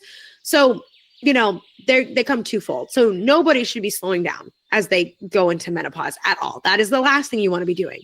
You want to be supporting your muscle, your bone, and your cardiovascular health and fitness. And so that is doing resistance training and or some sort of impact load bearing type activities. Again, it doesn't look that much different than the recommendation. Actually, it doesn't look different at all. The recommendations I gave earlier, it's the same thing, but you do want to be supporting muscle growth or strength or power or preserving that as much as you possibly can. And then pairing that with cardiovascular activity, whether that's high intensity interval training or sprint interval training or moderate intensity continuous exercise or whatever that looks like for you. Because one, we do have some data that suggests that potentially during peri and postmenopause, you indirectly start moving less spontaneously. So that daily activity might be lower. And I think that could contribute to some of the stuff women get frustrated with because they're not moving as much and they don't realize they're not moving as much. So we want to be active frequently across the day in general, but also we have higher risk factors of cardiovascular disease. So you can see changes in like the vascular system. You have increased like stiffening of basically your blood carrying tubes across your body, which isn't positive, and increased cardiovascular disease and metabolic disease. And so you want to be doing both muscle building activity for that, but also the cardiovascular activity to support that.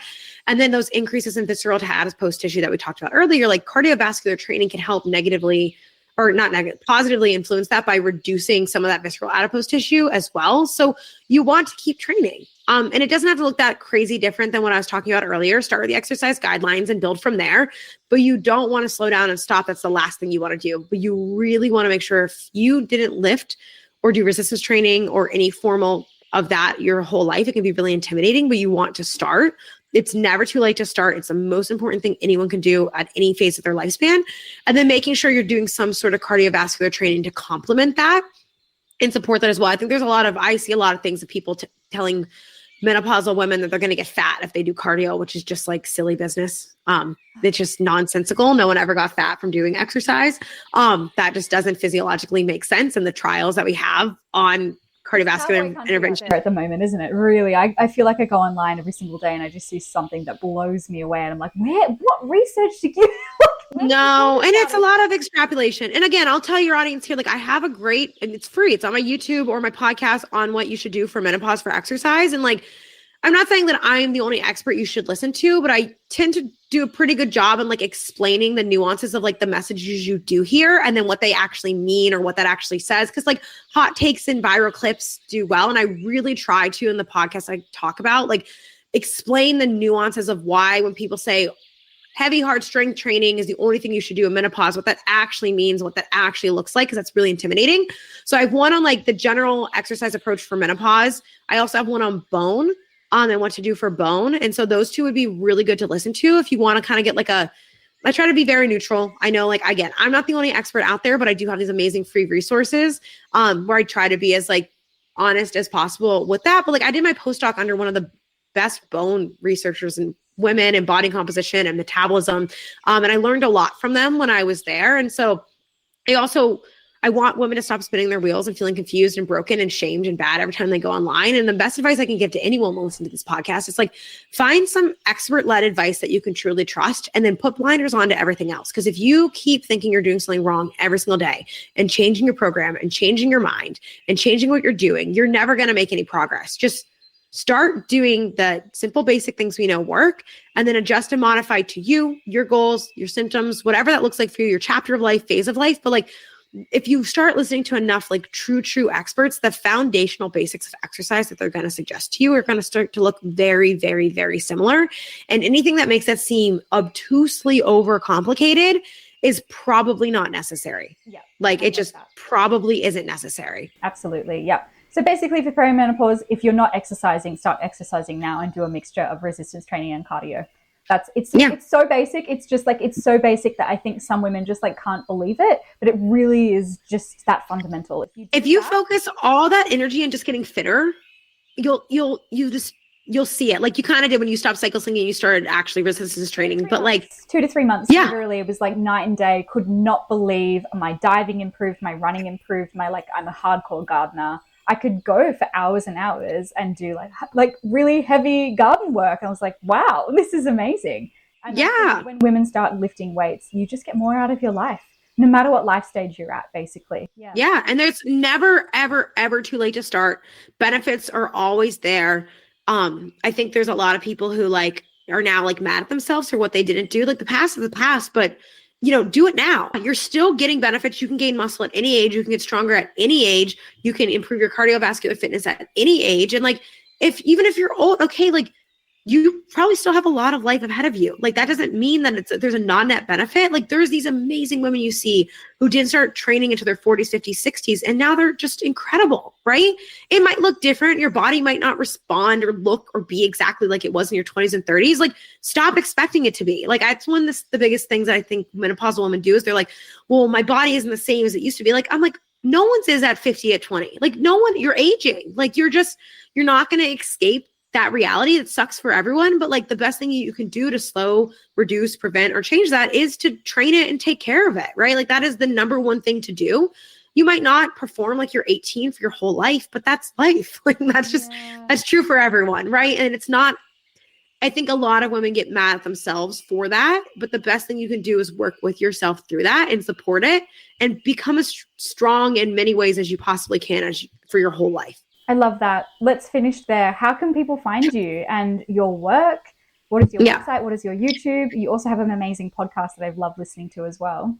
Thank you. I know we talked a lot of this stuff today.